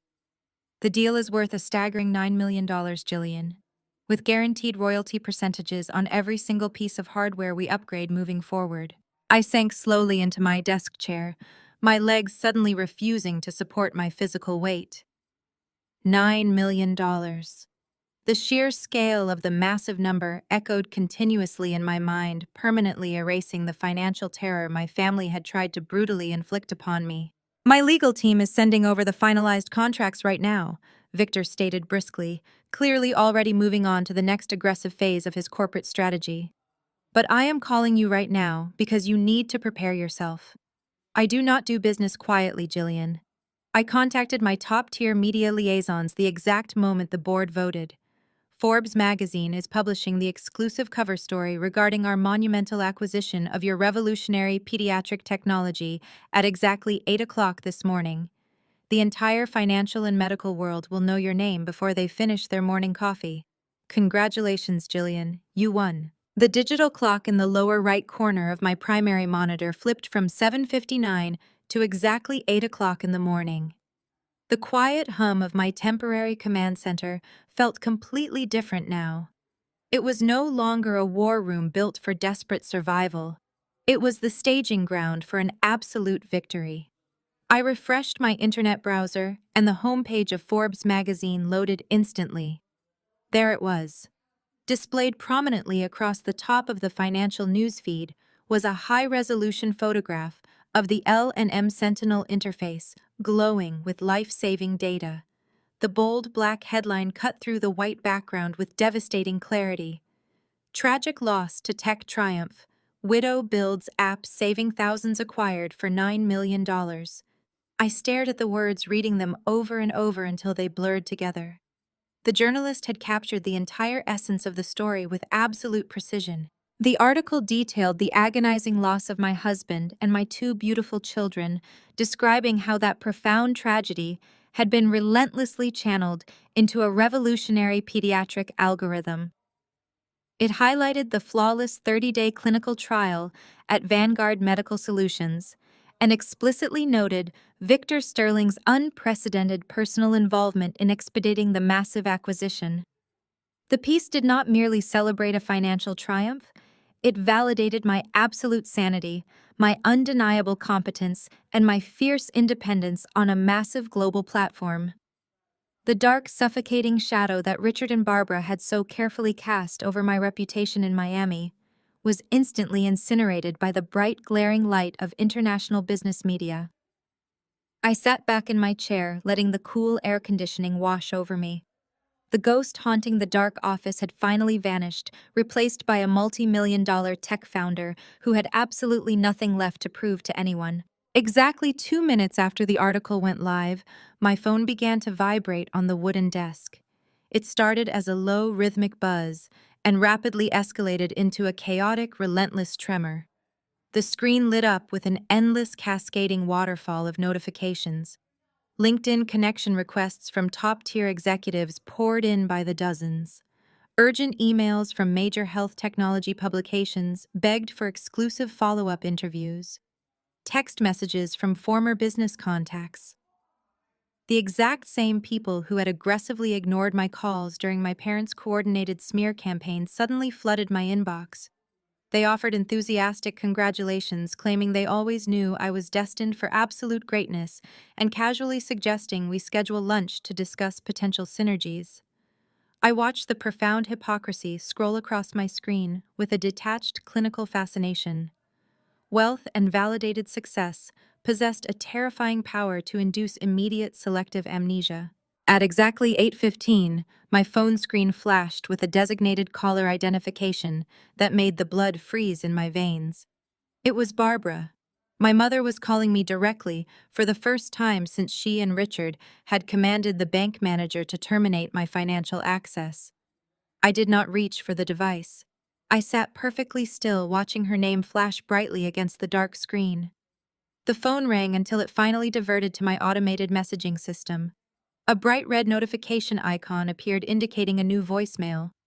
I took a slow, deliberate breath, bracing for whatever fresh, toxic manipulation she had prepared. I tapped the screen and pressed play, lifting the phone to my ear. "Jillian, my sweet, darling girl."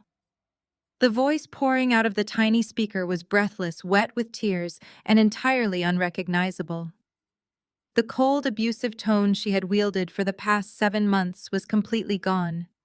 In its place was a sickeningly sweet, artificially warm maternal pride that made my stomach physically churn. "We just saw the incredible article online," my mother wept, her voice trembling with manufactured joy. "Your father and I are just weeping in the kitchen right now. We are so unbelievably proud of you, sweetheart. $9 million and saving all those precious little babies. It is just a miracle." I listened to her performative sobbing, maintaining absolute silence. "I know things have been just a little bit tense lately," she continued, rushing past the horrific abuse as if it were simply a minor misunderstanding over a misplaced sweater. "Grief makes us all do and say silly things when we are hurting. But you are our daughter, and we love you more than anything in this entire world. We want to celebrate this monumental achievement together as a real family. I went out this morning and bought all the ingredients for your absolute favorite pot roast. Please come over for dinner tonight, Jillian. Let us put the past behind us. We just want to hold our brilliant daughter. The voicemail ended with a series of wet kissing sounds before the line disconnected. I lowered the phone, placing it gently onto the desk. The sheer audacity of her message was almost physically staggering.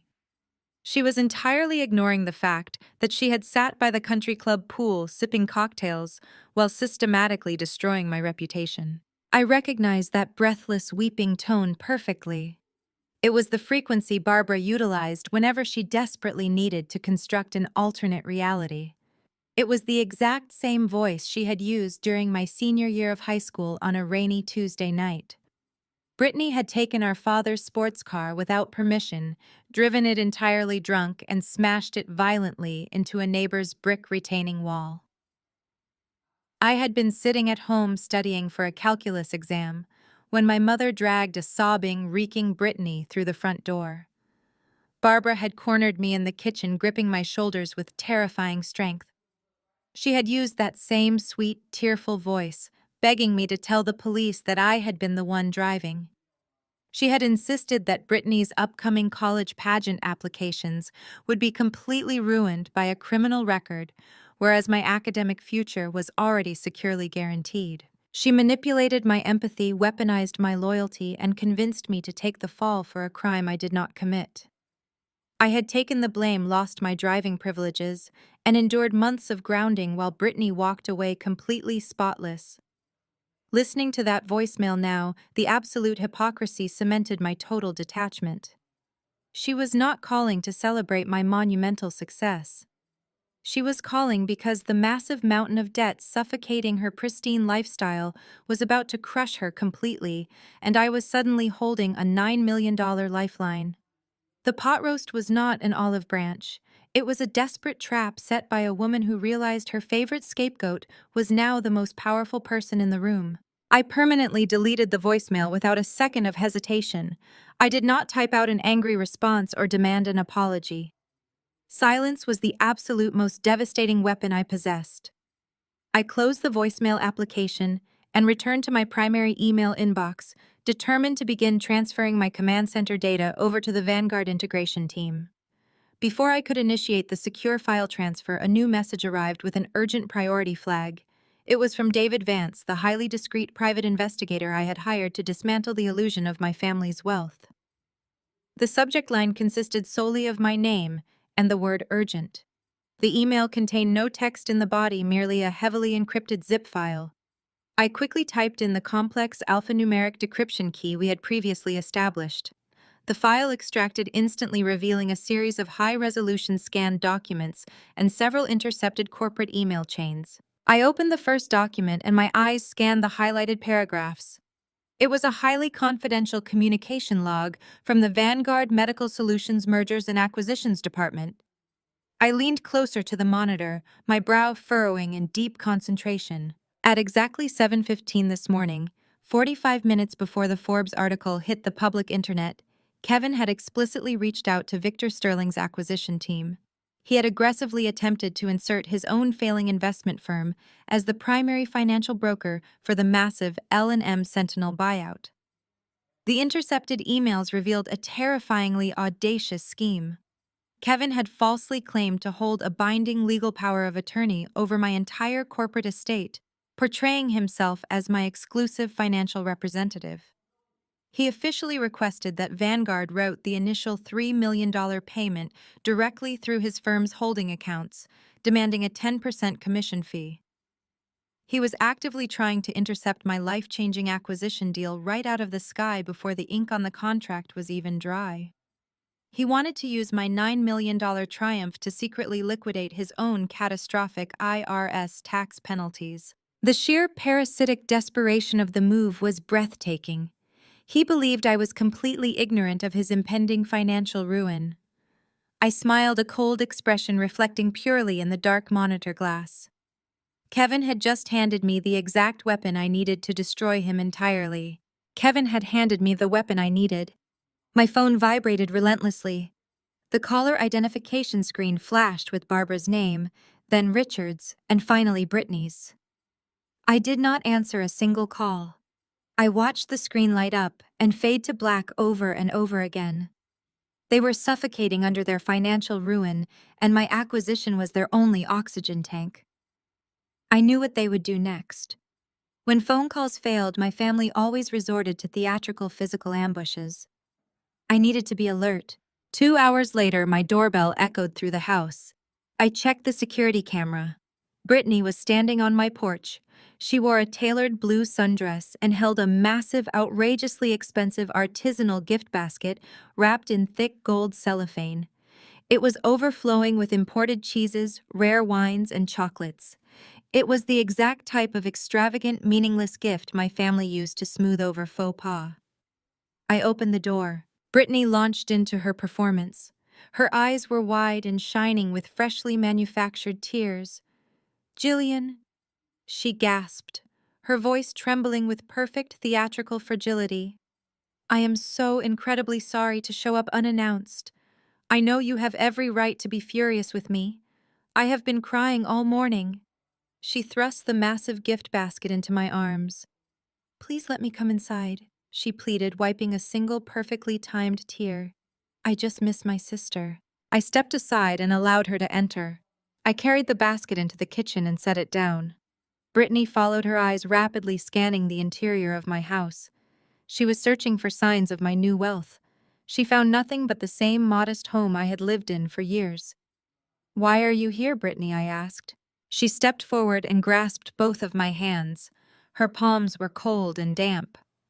"The other day with the contractor on your porch, that was just a terrible, massive misunderstanding." She lied, her voice dripping with artificial sincerity. "Richard and Barbara were just so worried about your mental state after Thomas passed away. We honestly thought we were helping you secure the property. We never wanted to upset you. We are family. We are supposed to protect each other." I looked down at our joined hands and then back up into her eyes. I needed to play my role perfectly. I needed her to believe I was the same vulnerable sister she had always manipulated. I let my shoulders slump forward slightly, releasing a long, shaky breath. "It has been so incredibly difficult, Brittany," I whispered, forcing my voice to crack. "Managing all of this money, the $9 million acquisition from Vanguard, is completely overwhelming. I have been sitting here all alone. I do not have a financial team. I feel so lonely managing this massive fortune without my family." The transformation in Brittany's demeanor was instantaneous and terrifying.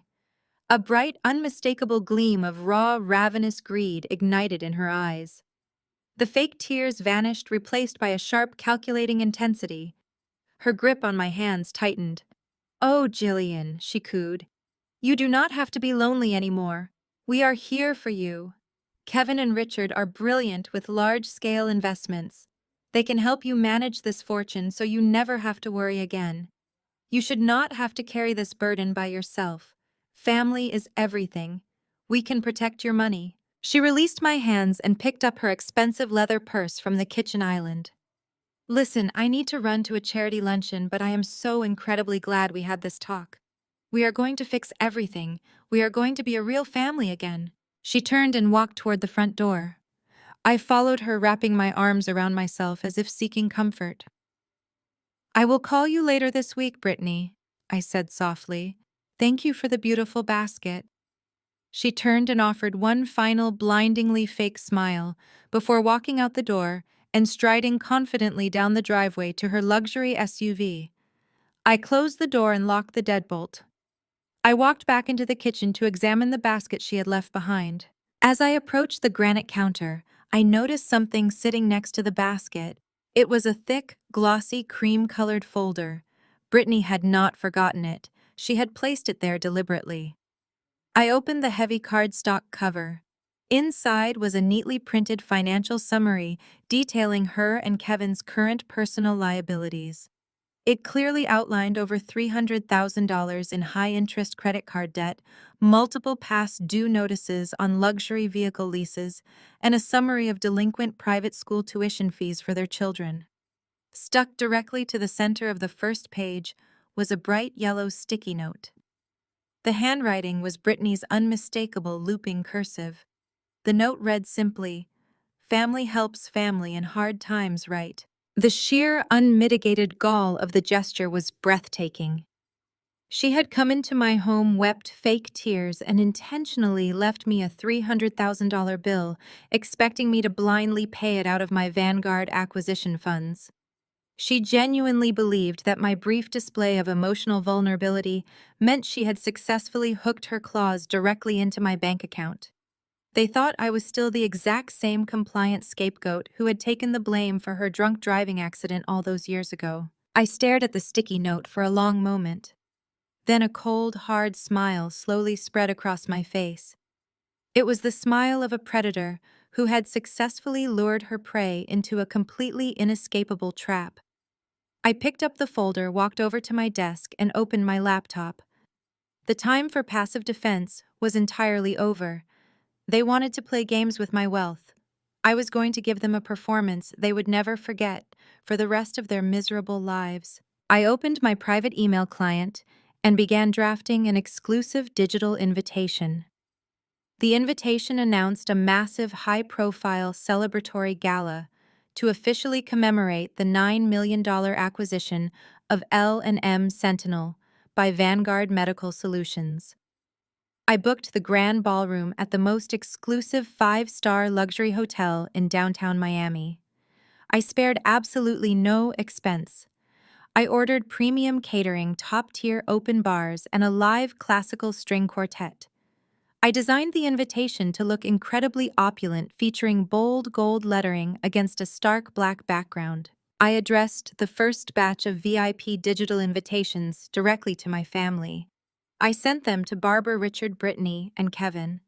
I included a personal note expressing how much I desperately wanted them to stand by my side and share in my massive financial triumph.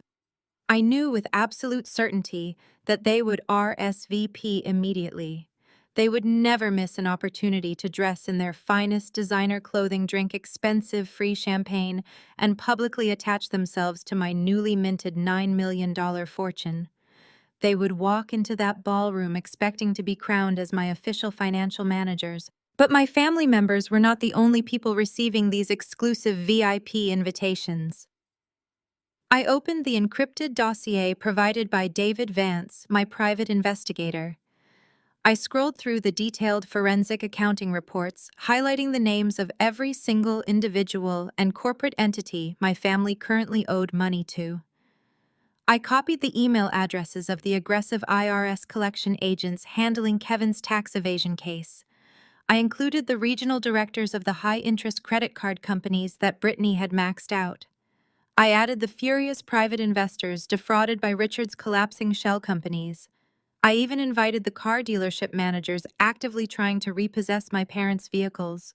I sent a customized, glowing invitation to every single one of their desperate, furious creditors.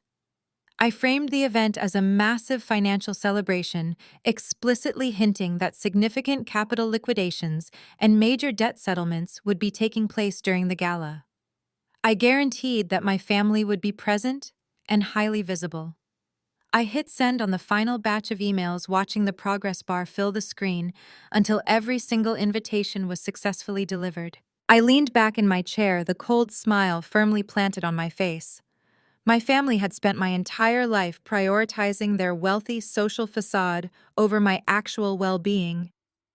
They had weaponized my grief, attempted to steal my home, and actively tried to sabotage my life-saving technology just to protect their hollow image. Now I was going to give them the grandest, most spectacular social event of the entire Miami season. They were going to put on their expensive suits and designer gowns and walk directly into a brightly lit 5-star ballroom filled entirely with the people trying to destroy them. The trap was perfectly set. The luxurious invitations were successfully delivered. The final explosive reckoning was finally here waiting for them. The very next morning, the digital RSVPs began flooding my encrypted inbox with a rapid, satisfying rhythm. The first 4 notifications that popped up on my screen were exactly the ones I had anticipated.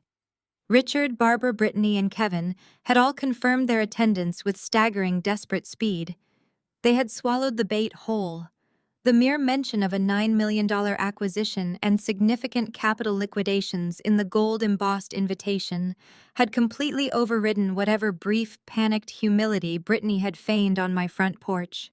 Assuming they were about to gain total unrestricted control of my newly minted fortune, their trademark arrogance returned tenfold. They truly believed they had successfully manipulated the grieving widow back into her designated role as the family's subservient financial safety net. By Tuesday afternoon, my former high school friends and lingering local acquaintances were eagerly texting me screenshots of the latest country club gossip. Richard was already holding court at the men's grill, loudly taking full, unapologetic credit for my technological triumph. He was aggressively boasting to his wealthy peers that his brilliant, disciplined parenting and tough love approach were the sole reasons I had developed such a lucrative, relentless work ethic. He claimed he had personally guided me through the complex medical technology sector, offering me invaluable business acumen behind the scenes, despite never once asking about my work. He was actively painting himself as the secret mastermind behind L&M Sentinel. Watching his predictable performance unfold from afar, I felt a deep, familiar wave of disgust. This was the exact same script he had used when I won a highly competitive science fair in high school. I had spent 6 grueling months building a solar generator in our garage, paying for materials with my babysitting money, while my parents poured thousands into Brittany's pageants. When I won first place, Richard immediately stepped in front of the newspaper cameras, pushing me out of the frame. He confidently explained how he had fostered my interest by strictly managing my time. He always let me do the agonizing heavy lifting, only swooping in at the final second to claim the glittering social prestige. He was doing it again now, using my $9 million buyout as a shiny prop to distract his peers from his crumbling real estate empire. Brittany's reaction to the gala invitation was even more transparently reckless. According to a mutual acquaintance on social media, my sister had immediately posted a highly filtered photograph of 2 first-class plane tickets to the Amalfi Coast. She was booking a luxury European vacation on her already maxed-out credit cards, clearly banking on the absolute certainty that my Vanguard payout would effortlessly clear her $300,000 debt before her next billing cycle. The unmitigated delusion was almost impressive in its scale. She genuinely believed that dropping off a basket of cheese and shedding crocodile tears entitled her to completely commandeer my entire financial future without any consequences. She was spending my money before the ink on the contract was even dry, totally oblivious to the catastrophic reality hurtling toward her. On Wednesday morning, my cell phone rang. The caller ID boldly displayed Richard's private office line. I let it ring 3 full times, carefully composing my expression and steadying my breathing even though he could not see me. I cleared my throat, pasted a bright, cheerful, entirely fake smile onto my face, and answered the call. "Dad," I said, injecting my voice with a manufactured breathless warmth. "I am so incredibly glad you called me today. I saw that you all RSVP'd to the gala. I am so happy you are coming." Jillian Richard boomed through the speaker. His voice dripped with the authoritative, patriarchal confidence he exclusively reserved for people he thought he could easily manipulate and control. "Your mother and I are simply thrilled by the news. We knew you would eventually come to your senses and bring this massive windfall back into the family fold where it truly belongs. $9 million is a substantial amount of capital, sweetheart. It requires professional, aggressive, and experienced management. You cannot just leave it sitting in standard bank accounts or trust it to strangers who do not have your best interests at heart." "I know, Dad," I replied, keeping my tone perfectly submissive, anxious, and eager to please. "It is honestly so overwhelming. Vanguard is wiring the initial buyout funds next week, and I have absolutely no idea how to structure the asset distribution or handle the massive tax implications. I feel completely out of my depth trying to navigate this alone." Richard chuckled, a deep, condescending sound of absolute victory. "That is exactly why you need your family, Jillian. We protect our own. I have already taken the liberty of drafting a preliminary financial restructuring plan for your new assets. Since you mentioned setting up a philanthropic foundation, I have decided that Kevin is the perfect candidate to step in as your chief financial officer. His investment firm has the exact aggressive infrastructure needed to manage your portfolio and ensure the wealth stays strictly within the family. We can finalize his official appointment and sign the paperwork in a private suite before the gala begins. The sheer audacity of his demand sent a thrill of cold adrenaline straight down my spine. Kevin's investment firm was a sinking, fraudulent ship currently being investigated by the federal government for severe tax evasion. Richard was not trying to help me manage my wealth. He was explicitly instructing me to hand the keys to my $9 million vault directly to a desperate man who needed millions in immediate liquid cash to pay off his severe IRS penalties. Richard was actively planning to launder my Vanguard money through Kevin's failing accounts to save their entire fake empire from total collapse. He wanted to completely drain my life-saving technology fund to maintain their hollow debt-funded lifestyle. I did not argue. I did not challenge his catastrophic financial logic or reveal what I knew about the impending audits. I leaned back in my office chair, staring at the digital list of furious creditors currently confirming their attendance to my gala, and I gave my father exactly what he wanted to hear. "That sounds absolutely perfect, Dad," I said, letting a heavy sigh of fake relief slip through the phone line. Having Kevin step in as chief financial officer would take so much pressure off my shoulders. I would love for him to handle the foundation's asset distribution. He is so smart with money. We can absolutely sign the executive transfer paperwork at the hotel before the event starts. Richard exhaled loudly, clearly satisfied that his rogue, disobedient daughter had finally been properly broken and brought back into line. "Excellent decision, Jillian. You are finally thinking like a true Wilson. We will see you at the hotel on Saturday night. Dress appropriately." "Wait, Dad," I said quickly, injecting a note of hesitant, vulnerable admiration into my voice before he could disconnect the line.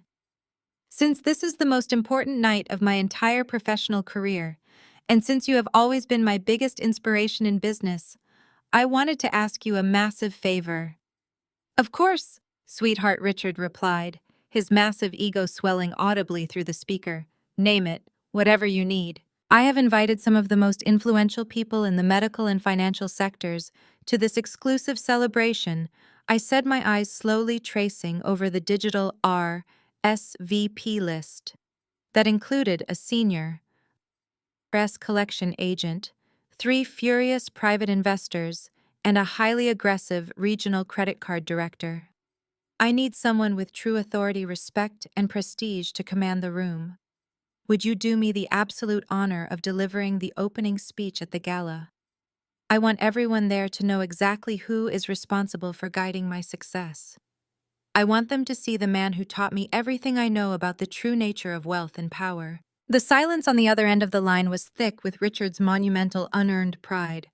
He was entirely blind to the trap I had just laid out in front of him. He saw a golden stage, a captive audience of wealthy peers, and a perfect opportunity to publicly cement his control over my new fortune. He saw the ultimate validation of his fake, glamorous life. "It would be my absolute honor," Jillian Richards stated, his voice ringing with triumphant, blind arrogance. "I will prepare a magnificent address. We are going to show the entire city exactly what this family is capable of." "I know you will, Dad," I said softly, a genuine razor-sharp smile cutting across my face. "I cannot wait for everyone to see the real you." I disconnected the call and placed the phone gently onto the polished wooden surface of my desk. The final pieces of my intricate plan were now firmly locked into place. I spent the remainder of the long afternoon finalizing the meticulous seating chart for the grand ballroom. I deliberately placed Richard and Barbara's assigned table directly adjacent to the federal tax investigators, who were actively auditing them. I seated Brittany and Kevin right next to the furious executives from their severely delinquent credit card companies. The inevitable collision of their fake opulent fantasy and their devastating financial reality was going to be an absolutely spectacular event. The trap was perfectly set, and the long-awaited reckoning was finally here. The grand ballroom of the Grand Miami Plaza Hotel hummed with the electric energy of extreme wealth and monumental corporate success. Floor-to-ceiling windows offered a panoramic view of the dark ocean, while massive crystal chandeliers cast a warm golden glow over 70 meticulously arranged banquet tables. I stood concealed in the heavy velvet shadows of the elevated mezzanine balcony, looking down at the magnificent trap I had constructed. The guest list was an absolute masterclass in strategic collision. Prominent venture capitalists mingled seamlessly with Vanguard Medical Solutions executives, including Victor Sterling, who stood near the primary bar holding a glass of sparkling water. Interspersed among these legitimate industry titans were the aggressive IRS agents, the furious private investors, and the regional credit card directors I had personally invited. They wore sharp suits and predatory expressions, clutching their champagne flutes while quietly scanning the room for the people who owed them millions. At exactly 7:30, the massive mahogany doors at the rear of the ballroom swung open. My family made their highly anticipated entrance. Richard walked in first, projecting the absolute false confidence of a conquering emperor.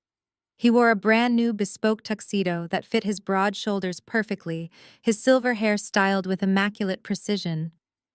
Barbara clung tightly to his arm, draped in a shimmering emerald evening gown, and wearing a heavy diamond necklace that caught the chandelier light with blinding intensity. Brittany and Kevin followed close behind them.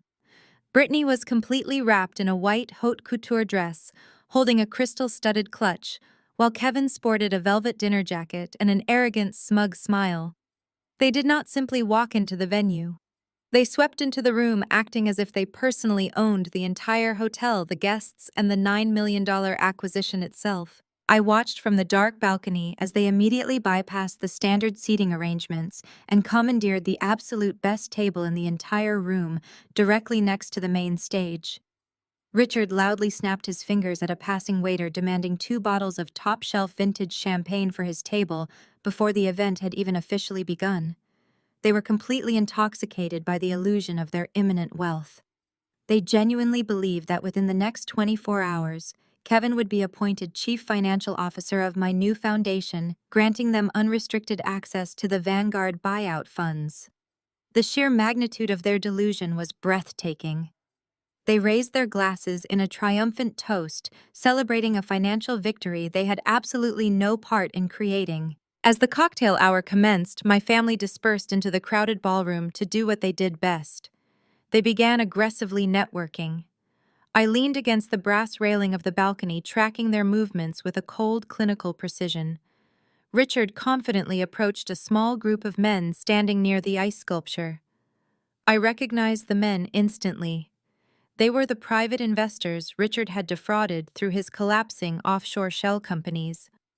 I watched Richard clap one of the furious men directly on the shoulder, laughing loudly. Though I could not hear the exact words over the classical string quartet, I could read his body language perfectly. He was making grand, sweeping gestures toward the stage, projecting absolute financial invincibility. He was promising them that the family's massive new liquidity would easily settle all outstanding accounts by Monday morning. He was leveraging my $9 million triumph to buy himself a few more days of freedom. On the opposite side of the room, Brittany was actively engaging a stern-looking woman in a tailored navy suit. That woman was the regional director of the exact luxury credit card company holding Brittany and Kevin's $300,000 delinquent debt. Brittany was smiling brightly, holding up her phone to show the director photographs of her upcoming European vacation. She was entirely oblivious to the fact that the woman she was bragging to was actively preparing to seize her assets. Kevin was working the bar aggressively, pitching his failing investment firm to Vanguard executives, completely unaware that Victor Sterling had already read the intercepted emails detailing his fraudulent broker scheme. They were dancing on the absolute edge of a sheer cliff, completely blind to the massive drop right beneath their feet. I focused my attention back on my mother. Barbara was holding court near the center of the ballroom, surrounded by wealthy Miami socialites who had previously shunned her due to the swirling bankruptcy rumors. She was gesturing wildly, pointing up toward the L&M Sentinel promotional banners hanging above the stage. She was explicitly playing the role of the devoted, supportive matriarch, loudly claiming that my life-saving technology was the direct result of her loving, nurturing household. I stared at the heavy diamond necklace resting against her collarbone and the expensive silk of her emerald gown. A profound, sickening realization settled deep into my chest. They had not paid for those clothes using their own credit cards. Their accounts were entirely maxed out and completely frozen by the federal government. They had purchased those bespoke tuxedos, those haute couture dresses, and those glittering diamonds using the $50,000 they had illegally embezzled from my dead children's trust fund. They had taken the money specifically meant for Leo and Mia's college education, the last tangible piece of my children's future, and they were currently wearing it to celebrate a fake victory. They had literally draped themselves in my agonizing tragedy. Any lingering trace of familial obligation I might have subconsciously harbored instantly evaporated. The absolute finality of my decision locked into place, leaving behind nothing but a smooth, impenetrable wall of cold, hard justice. For months, I had questioned whether I was being too ruthless, whether my anger was justified, whether a daughter should ever orchestrate the public destruction of her own parents. Watching them laugh and drink expensive champagne, funded by the theft of my children's legacy, answered every single question I had ever asked myself. I owed them absolutely zero mercy. They had actively chosen this path. They had aggressively hunted down my venture capital investors trying to suffocate my livelihood. They had physically attempted to break into my home to steal my remaining assets. They had weaponized my grief, manipulated my vulnerability, and arrogantly assumed I was too weak to fight back. They were completely wrong. The classical string quartet abruptly stopped playing. The low hum of wealthy conversation slowly faded into a quiet, expectant murmur as the ballroom lights began to dim. The bright golden illumination shifted to a deep, dramatic blue, casting the entire audience in a cool, cinematic glow. Two bright white spotlights activated, slicing through the darkness and illuminating the main stage. The grand celebratory gala was officially beginning. I stepped back from the brass railing of the balcony, retreating completely into the heavy velvet shadows. I pulled my phone from my pocket and checked the time. It was exactly 8 o'clock in the evening. The trap was ready to snap shut. Down on the main floor, Richard noticed the shifting lights. He set his empty champagne flute onto a passing waiter's tray and aggressively smoothed the lapels of his bespoke tuxedo. He turned to Barbara and Brittany, offering them a tight, confident nod of absolute triumph. This was his moment. He had spent his entire life desperately craving the validation of high society, and now he believed he was finally about to receive it. He was about to stand in front of the most powerful medical and financial titans in the country and claim total ownership of my massive empire. He genuinely thought he was the undisputed king of Miami. Richard confidently strode away from his prime table and walked toward the short staircase leading up to the stage. He moved with the practiced, arrogant swagger of a man who believed the world owed him everything. He climbed the steps, his silver hair catching the bright white glare of the dual spotlights. He walked directly to the wooden podium, resting his hands firmly on the edges. He looked out over the sea of faces staring back at him. He saw the Vanguard executives. He saw his furious private investors. He saw the aggressive IRS agents. And he saw the wealthy socialites he had spent decades trying to impress. He smiled, a wide, gleaming expression of pure, unadulterated hubris. He leaned forward, adjusting the flexible neck of the microphone, bringing it closer to his mouth. He cleared his throat, a deep, resonant sound that echoed through the massive, high-definition speakers surrounding the ballroom. He was completely ready to take the credit for my grueling, agonizing work. He was ready to announce Kevin's fraudulent appointment as chief financial officer. He was ready to lie to the entire world. I stood in the dark mezzanine balcony, my eyes locked onto the back of the room. A single elevated booth housed the complex audio-visual control board. A young technician wearing a black headset sat behind the glowing screens, watching the stage intently. He glanced up toward my concealed position in the balcony, waiting for his explicit instructions. I raised my right hand, stepping slightly out of the velvet shadows so the dim light caught my fingers. I looked directly at the technician, making absolute eye contact across the vast expanse of the luxurious ballroom. With a slow, deliberate motion, I gave him the signal. The young audiovisual technician in the elevated booth gave me a single curt nod. His hands moved swiftly over the glowing digital soundboard, locking the pre-programmed sequence into the primary cue. On the main stage, my father adjusted his expensive silk tie and cleared his throat one final time. The low hum of the ballroom instantly ceased. The elite crowd turned their collective attention toward the brightly lit podium. Richard leaned into the silver microphone, projecting a perfectly calculated expression of patriarchal benevolence. "Ladies and gentlemen," he began, his deep voice echoing powerfully through the state-of-the-art surround sound system. "We are gathered here tonight to celebrate a monumental triumph of innovation and discipline. When you look at the unprecedented success of the L&M Sentinel algorithm, you are witnessing the direct result of rigorous familial guidance. As a father, I always knew my firm direction would push Jillian to greatness. I taught her the core principles of the medical technology sector.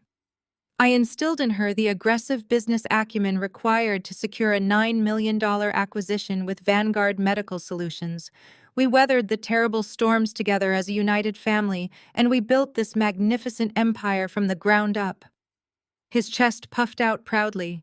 He paused, letting his shameless fabrications wash over the wealthy crowd, bathing in the stolen glory of a success he actively tried to destroy. I stepped out from the heavy velvet shadows of the mezzanine balcony and began my slow, deliberate descent down the grand, sweeping staircase. My heels clicked rhythmically against the polished marble steps. Hundreds of eyes shifted from the brightly lit stage to follow my progress. I saw Victor Sterling standing near the front, observing my entrance with a sharp, calculating interest. I saw the aggressive IRS agents and the furious credit card directors watching my family with predatory anticipation. I saw Kevin confidently pitching his fraudulent firm to the very Vanguard executives who already possessed the intercepted communication logs proving his absolute deceit. The sheer arrogance of their performance was truly staggering. I kept my posture perfectly straight and my expression entirely serene. I wore a tailored black evening gown that starkly contrasted with the glittering, gaudy opulence of my mother and sister. As I reached the main floor, the crowd naturally parted, creating a wide, clear path directly to the stage. Richard caught sight of me approaching. For a fraction of a second, a flicker of genuine confusion crossed his perfectly composed features. He did not expect me to interrupt his grand moment of validation, but his massive ego quickly overrode his brief hesitation. He smiled wider, gesturing expansively toward me with his right hand, fully believing I was walking up there to publicly thank him for his brilliant mentorship and officially announce Kevin as the chief financial officer of my new foundation. I climbed the short wooden steps and walked directly into the blinding glare of the dual white spotlights. Richard stepped slightly to the side, benevolently making room for me at the wooden podium. He kept his hand resting lightly on the base of the microphone, expecting me to lean in beside him to share the praise. Instead, I reached out and smoothly, completely removed the silver microphone directly from his grip. His fingers twitched in surprise, but he maintained his bright, artificial smile for the audience. I turned my back to him and faced the packed ballroom. "Thank you all so incredibly much for being here tonight," I said, my voice carrying clearly and steadily across the vast, luxurious space. "I want to personally express my deepest gratitude to Victor Sterling and the entire executive integration team at Vanguard Medical Solutions. Your absolute faith in the pediatric algorithm will undoubtedly save countless lives across the globe. This $9 million acquisition represents the culmination of grueling, agonizing work." I paused, letting my gaze sweep over the sea of faces, before stopping directly on my mother Barbara and my sister Brittany, who were sitting at the absolute best table in the room. But as my father just so eloquently stated, no one achieves this level of massive success entirely alone. My family has always been my biggest motivation. I turned slightly, looking directly at my father, who was practically glowing with unearned pride. Let me show you exactly how they supported me during my darkest hour. I lowered the microphone to my side. High above us in the control booth, the technician immediately executed his secondary command. The massive high-definition projector screen spanning the entire back wall of the stage suddenly flickered to life. The guests eagerly leaned forward, fully expecting to see the sleek, modern logo of the L&M Sentinel startup, or perhaps a sophisticated corporate presentation detailing the Vanguard acquisition. Instead, the screen remained entirely pitch black. A single audio file loaded onto the massive display. It was a digital recording of a voicemail. The date and timestamp hovered in stark white text against the dark background, perfectly indicating the exact afternoon my husband Thomas had died in the hospital. The room fell into absolute total silence. Then my father's voice blared through the massive surround sound speakers. It was not the polished, refined tone he had just used to charm the investors. It was an impatient, callous, deeply irritated growl that echoed violently off the crystal chandeliers overhead. Jillian listened to me, the recording boomed with devastating clarity. I know you are hysterical about Thomas being in the intensive care unit, but today is Brittany's 36th birthday. We have had these exclusive lunch reservations for months. We cannot just leave and ruin her special day over another one of your dramatic medical emergencies. You will have to figure it out yourself. Stop calling your mother. The harsh recording ended with a sharp metallic click as the line abruptly disconnected. The acoustic impact of his callous voice in the five-star ballroom was absolutely devastating. For 3 full seconds, the entire crowd remained paralyzed in a state of profound collective shock. Then a unified, audible gasp rippled across the room. The elite venture capitalists who had just been clapping for his brilliant parenting stared at the stage in pure, unadulterated horror. The Vanguard medical professionals who understood the agonizing reality of intensive care units looked at Richard with naked, visible disgust. At the front table, Barbara sat completely frozen. Her jaw slightly dropped, her hand clutching her heavy diamond necklace as if she were suddenly suffocating. Brittany shrank back into her chair, the color rapidly draining from her face, as the wealthy socialites at the surrounding tables turned to glare at her in utter revulsion. The aggressive IRS agents and the regional credit card directors watched the spectacular collapse with cold, calculated satisfaction, knowing that the massive wealth the family had promised them was entirely fraudulent. The elite crowd whispered furiously among themselves, pointing directly at the front table, where Kevin desperately tried to avoid eye contact with anyone. The illusion of their loving, supportive, aristocratic family was instantly completely incinerated in front of the most powerful people in Miami. The sophisticated financial titans and elite investors witnessed firsthand the absolute monstrous cruelty hiding just beneath Richard's bespoke tuxedo. The murmurs of outrage began to spread quickly, sweeping through the crowd like a wildfire. They were completely exposed, stripped of their wealthy facade and revealed as the parasites they truly were. Richard realized with terrifying clarity that his carefully constructed empire of social prestige was disintegrating into ash. The blood rushed to his face, turning his skin a deep, furious beet red.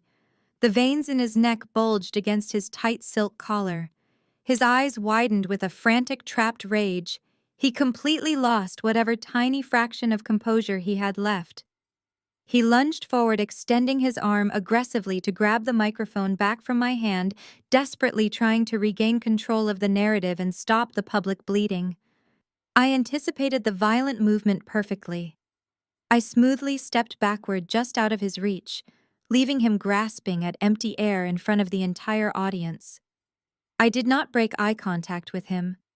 I simply gave a second sharp nod toward the audio-visual booth. The massive screen behind us instantly transitioned away from the black audio file.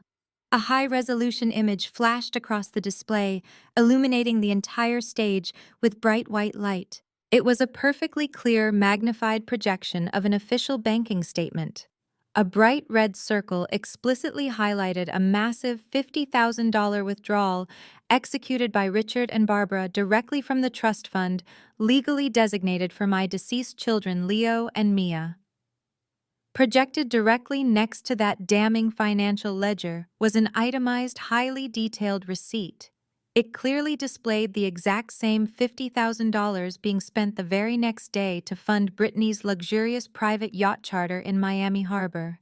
The inescapable trap had finally closed around them, destroying their future. The high-definition projection of the stolen trust fund ledger and the corresponding yacht charter receipt hung above the stage like a digital guillotine.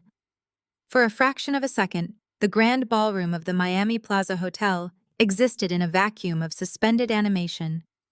Then, the absolute silence shattered. It did not break with polite murmurs or confused whispers. It shattered with the visceral, guttural sound of pure revulsion from 300 of the most powerful people in the country. The elite venture capitalists, the vanguard executives, and the high society fixtures stared at my family with unmasked visceral disgust. The collective physical revulsion in the room was intensely palpable. A prominent chief surgeon from a leading pediatric oncology ward stood up from his table, his chair scraping violently against the marble floor, and turned his back on my parents in a silent, devastating display of contempt. He was immediately followed by a massive wave of investors who physically recoiled from the front table. Richard stood completely frozen near the wooden podium, his arms still suspended in the air from his failed attempt to grab the microphone. His expensive, bespoke tuxedo suddenly looked exactly like a cheap, stolen costume. Down at the premier VIP table, the remaining members of my family were instantly surrounded by a suffocating wall of furious glares. The carefully constructed facade of the aristocratic, wealthy dynasty evaporated, leaving behind four desperate thieves caught directly in the glaring spotlight of their own insurmountable greed. Kevin was the first to completely break. His survival instincts had always been sharpest when he was cornering vulnerable prey, but now he was the one trapped inside the cage. I watched from the stage as his eyes darted frantically around the ballroom. He saw the senior IRS collection agent staring directly at him with a predatory, grim smile. He saw the regional director of the luxury credit card company, tapping her phone screen rapidly, undoubtedly initiating the final asset seizure protocols. The horrifying reality crashed down upon him with devastating force. There would be no $9 million bailout. There would be no fraudulent appointment as chief financial officer of my foundation. I was not their naive, compliant savior. I was their financial executioner, and I had just securely locked all the doors. Kevin began to hyperventilate. His face rapidly drained of all color, leaving him a sickly pale gray hue. He backed away from the VIP table, stumbling awkwardly over the heavy velvet fabric of his own chair. Brittany reached out to grab his sleeve, her eyes wide with mounting terror as she watched her husband actively abandoning their united front. Kevin violently slapped her hand away. His velvet dinner jacket twisted as he physically recoiled from her touch. "You are all completely insane!" he screamed, his voice cracking with pure, unadulterated panic. The sheer volume of his outburst cut through the murmurs of the crowd. He clawed frantically at his left hand, gripping his thick gold wedding band. He ripped the ring off his finger with such force that it scraped his knuckle. He threw the heavy gold band directly onto the center of the table, where it clattered loudly against the crystal champagne flutes. "I am done," Kevin shouted, backing further away from the table. "I am not going down for your toxic delusions, Richard. You lied to me. You promised me this buyout would cover the debt. You are completely bankrupt, and you dragged me down into your pathetic, sinking ship." He turned his furious, panicked gaze toward Brittany, who was sobbing hysterically into her hands. "Your entire family is a toxic, infected disease." Kevin spat out the words, echoing clearly across the silent ballroom. "I am filing for divorce the second I leave this building. You are on your own." Kevin spun around and sprinted toward the rear exit, pushing past a group of disgusted investors before disappearing through the heavy mahogany doors, leaving Brittany wailing loudly over her abandoned wedding ring. The public desertion of her son-in-law sent Barbara into a state of absolute strategic overdrive. Her entire world was imploding on a massive public stage, and she immediately defaulted to the only defense mechanism she had ever truly mastered. She needed to instantly change the narrative from financial theft to medical tragedy. She needed to become the ultimate victim. I watched from the stage as she locked eyes with the furious Vanguard executives closing in around her table. Barbara let out a sharp theatrical gasp, placing the back of her hand against her forehead. Her knees dramatically buckled and she collapsed onto the polished marble floor. Her emerald evening gown pooled around her as she lay perfectly still, executing a flawless fainting spell. It was the exact same routine she had utilized to escape paying for a damaged designer dress at a boutique 10 years ago. She expected the crowd to instantly panic. She anticipated a frantic rush of concerned socialites offering her water and demanding that people give her space. She wanted the spotlight to shift away from the stolen $50,000 and focus entirely on her fragile, failing health. But the elite crowd did not rush to her aid. They simply took a collective step backward, parting like the Red Sea, looking down at her prone body with profound, icy indifference. They recognized the cheap manipulation tactic instantly. However, I had anticipated this exact performance. I had planned for every single one of their predictable, toxic maneuvers. Two men in dark suits stepped forward from the shadows near the catering entrance. They were not random guests. They were highly trained emergency paramedics from the Vanguard Medical Solutions Rapid Response Team, explicitly stationed at the gala by Victor Sterling at my personal request. They carried a compact trauma kit and moved with swift clinical efficiency. They knelt beside my mother on the marble floor, unzipping their medical bag. Barbara kept her eyes tightly squeezed shut, breathing in shallow, dramatic gasps. One paramedic wrapped a blood pressure cuff around her arm, while the other attached a pulse oximeter directly to her index finger. The entire ballroom watched in breathless silence. The lead paramedic checked the digital readings on his monitor. He looked down at Barbara, and then stood up facing the crowd. He spoke with a loud, clear, authoritative voice, designed to carry across the massive room. "Her heart rate is exactly 72 beats per minute," he announced crisply. "Her blood pressure is 120/80. Her oxygen saturation is at 100%. There is absolutely no medical emergency. The patient is perfectly fine and she is entirely conscious." A loud, harsh bark of laughter erupted from one of the senior venture capitalists in the front row, followed by a chorus of mocking scoffs from the surrounding tables. The utter humiliation was absolute and complete. Barbara opened her eyes, her face flushing a deep mottled purple. She realized instantly that her ultimate manipulation had not only failed, but had officially cemented her status as a pathetic performing fraud. She scrambled awkwardly to her feet, her heavy diamond necklace tangling in the fabric of her dress. She refused to look at anyone staring blankly at the floor as the crowd whispered their scathing judgments. On the stage, Richard realized that his wife's humiliating performance had completely shattered whatever microscopic shred of dignity the family had left.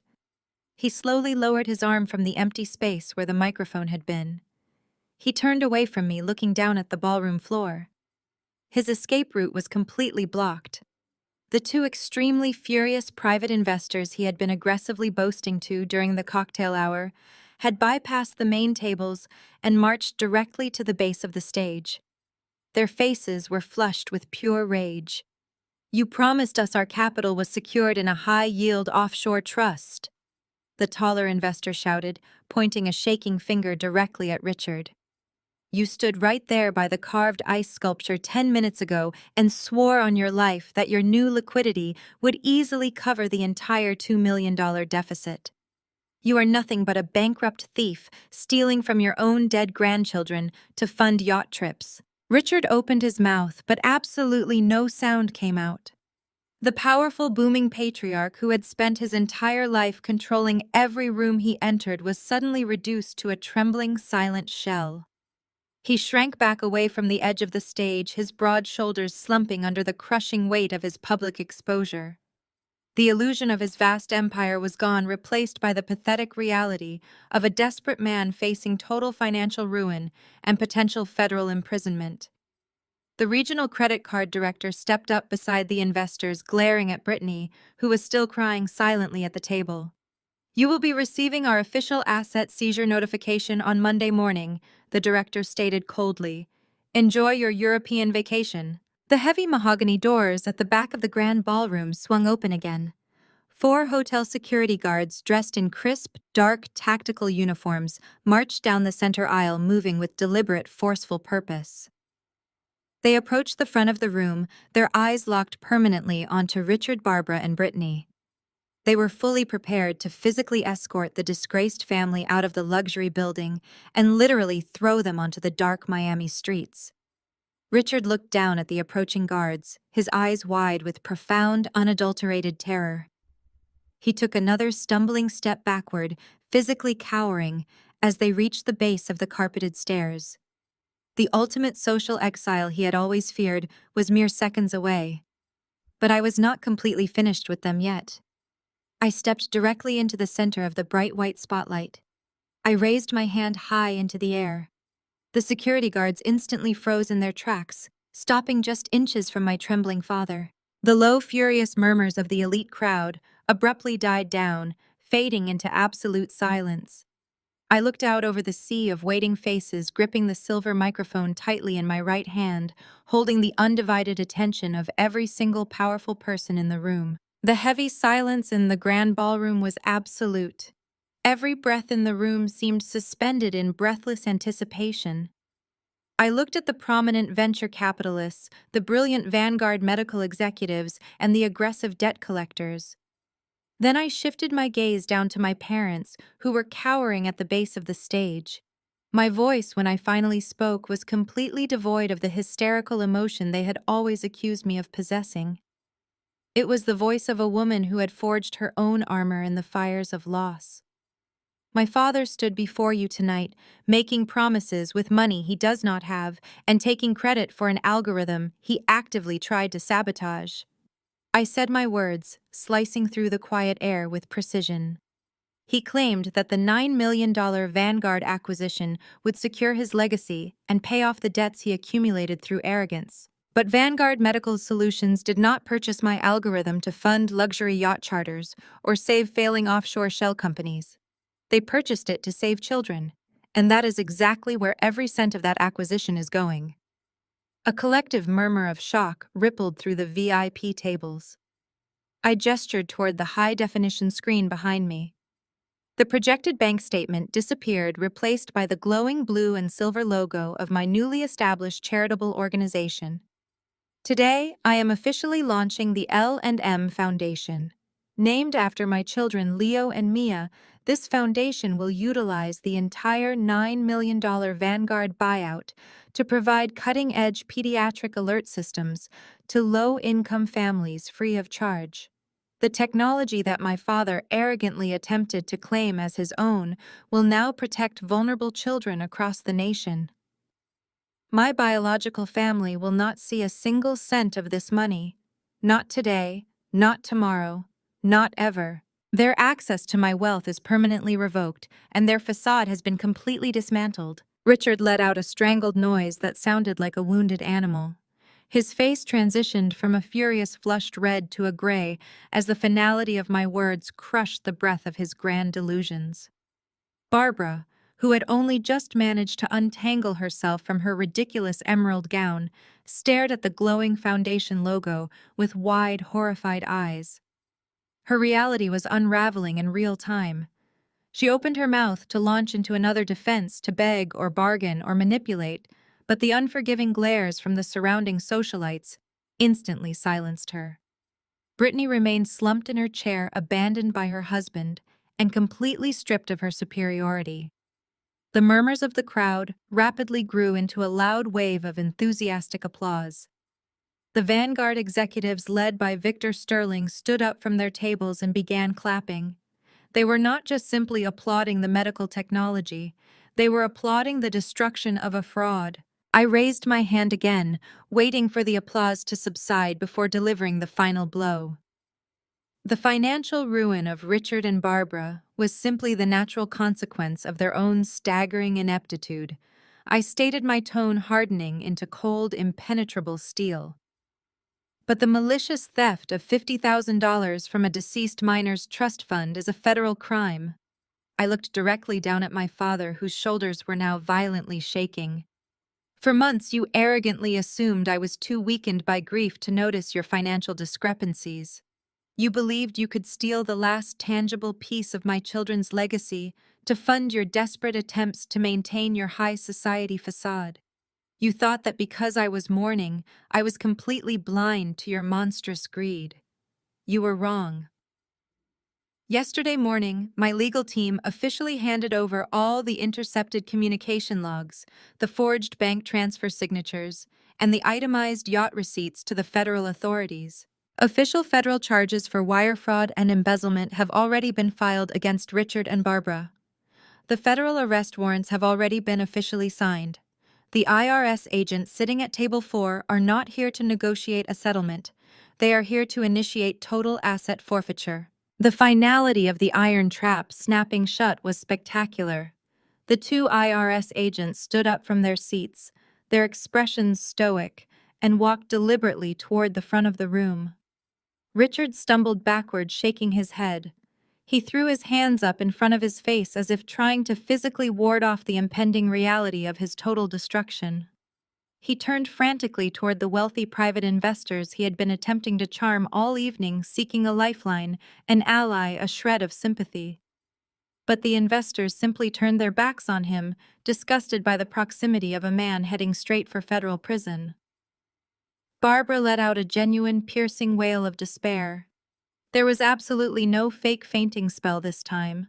There was only the raw, unadulterated terror of a woman realizing her entire existence of country clubs, luxury boutiques, and fraudulent superiority was over. She reached out toward the investors, weeping openly, but no one stepped forward to offer her a single ounce of comfort. Brittany shoved her chair back so violently, it tipped over, crashing loudly against the marble floor. She grabbed her crystal-studded clutch and tried to sprint toward the side exit, attempting to distance herself from the catastrophic implosion of her parents. I gave a sharp nod to the 4 hotel security guards who were still waiting patiently at the edge of the stage. The guards moved with swift, synchronized precision. 2 of the heavily built men flanked Richard, firmly grabbing him by both arms and forcefully lifting him up onto his toes. The once mighty, arrogant patriarch offered absolutely no physical resistance. He was completely broken, a hollow shell of a man stripped of his wealth, his power, and his dignity.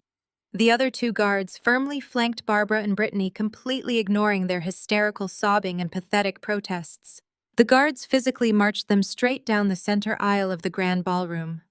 The elite Miami socialites, the vanguard professionals, and the furious tech investors watched in deafening silence as the toxic family was escorted out of the 5-star hotel in absolute disgrace.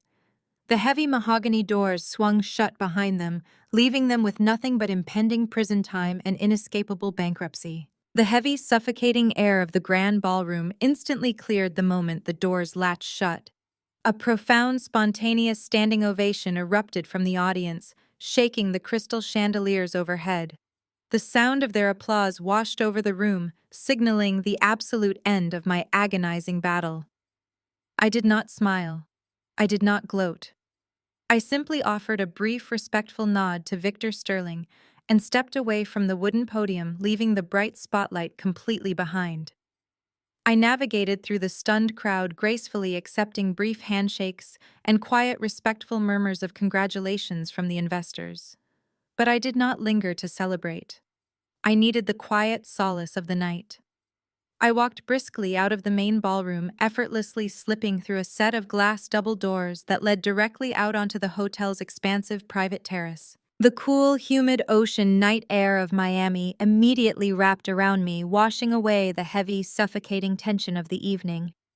I walked straight to the edge of the wide stone balcony and placed my hands flat against the cool brass railing. Below me, the dark, swirling ocean waves crashed rhythmically against the seawall, a steady, comforting heartbeat against the shoreline. I looked up into the endless expanse of the night sky, where a scattering of bright stars pierced through the thick coastal clouds. I took a deep, slow breath, filling my lungs completely. For the first time in over a year, There was absolutely no tightness in my chest. The crushing, suffocating weight of my grief, the burning, acidic rage toward my family, the constant, agonizing anxiety of desperately trying to protect my work, it was all entirely gone. In its place rested a profound, unshakable sense of absolute peace. I had weathered the darkest, most devastating storm imaginable. I had faced the absolute worst of human betrayal, and I had not allowed it to break me. Instead, I had harnessed that agonizing pain and forged it into a weapon of undeniable justice. I had fiercely protected my children's legacy, ensuring their names would forever be associated with life-saving innovation rather than petty aristocratic greed. The toxic chains that had bound me to Richard, Barbara, Brittany, and Kevin were permanently shattered. They were permanently relegated to the dark, pathetic corners of history, while I stood in the fresh, open air completely free. The sweetest, most devastating revenge was not the public humiliation they suffered tonight. The truest victory was knowing that I was about to live an extraordinary, meaningful life, completely liberated from their shadow. I closed my eyes, listening to the dark ocean waves, deeply grateful for the quiet, powerful dawn of my new beginning.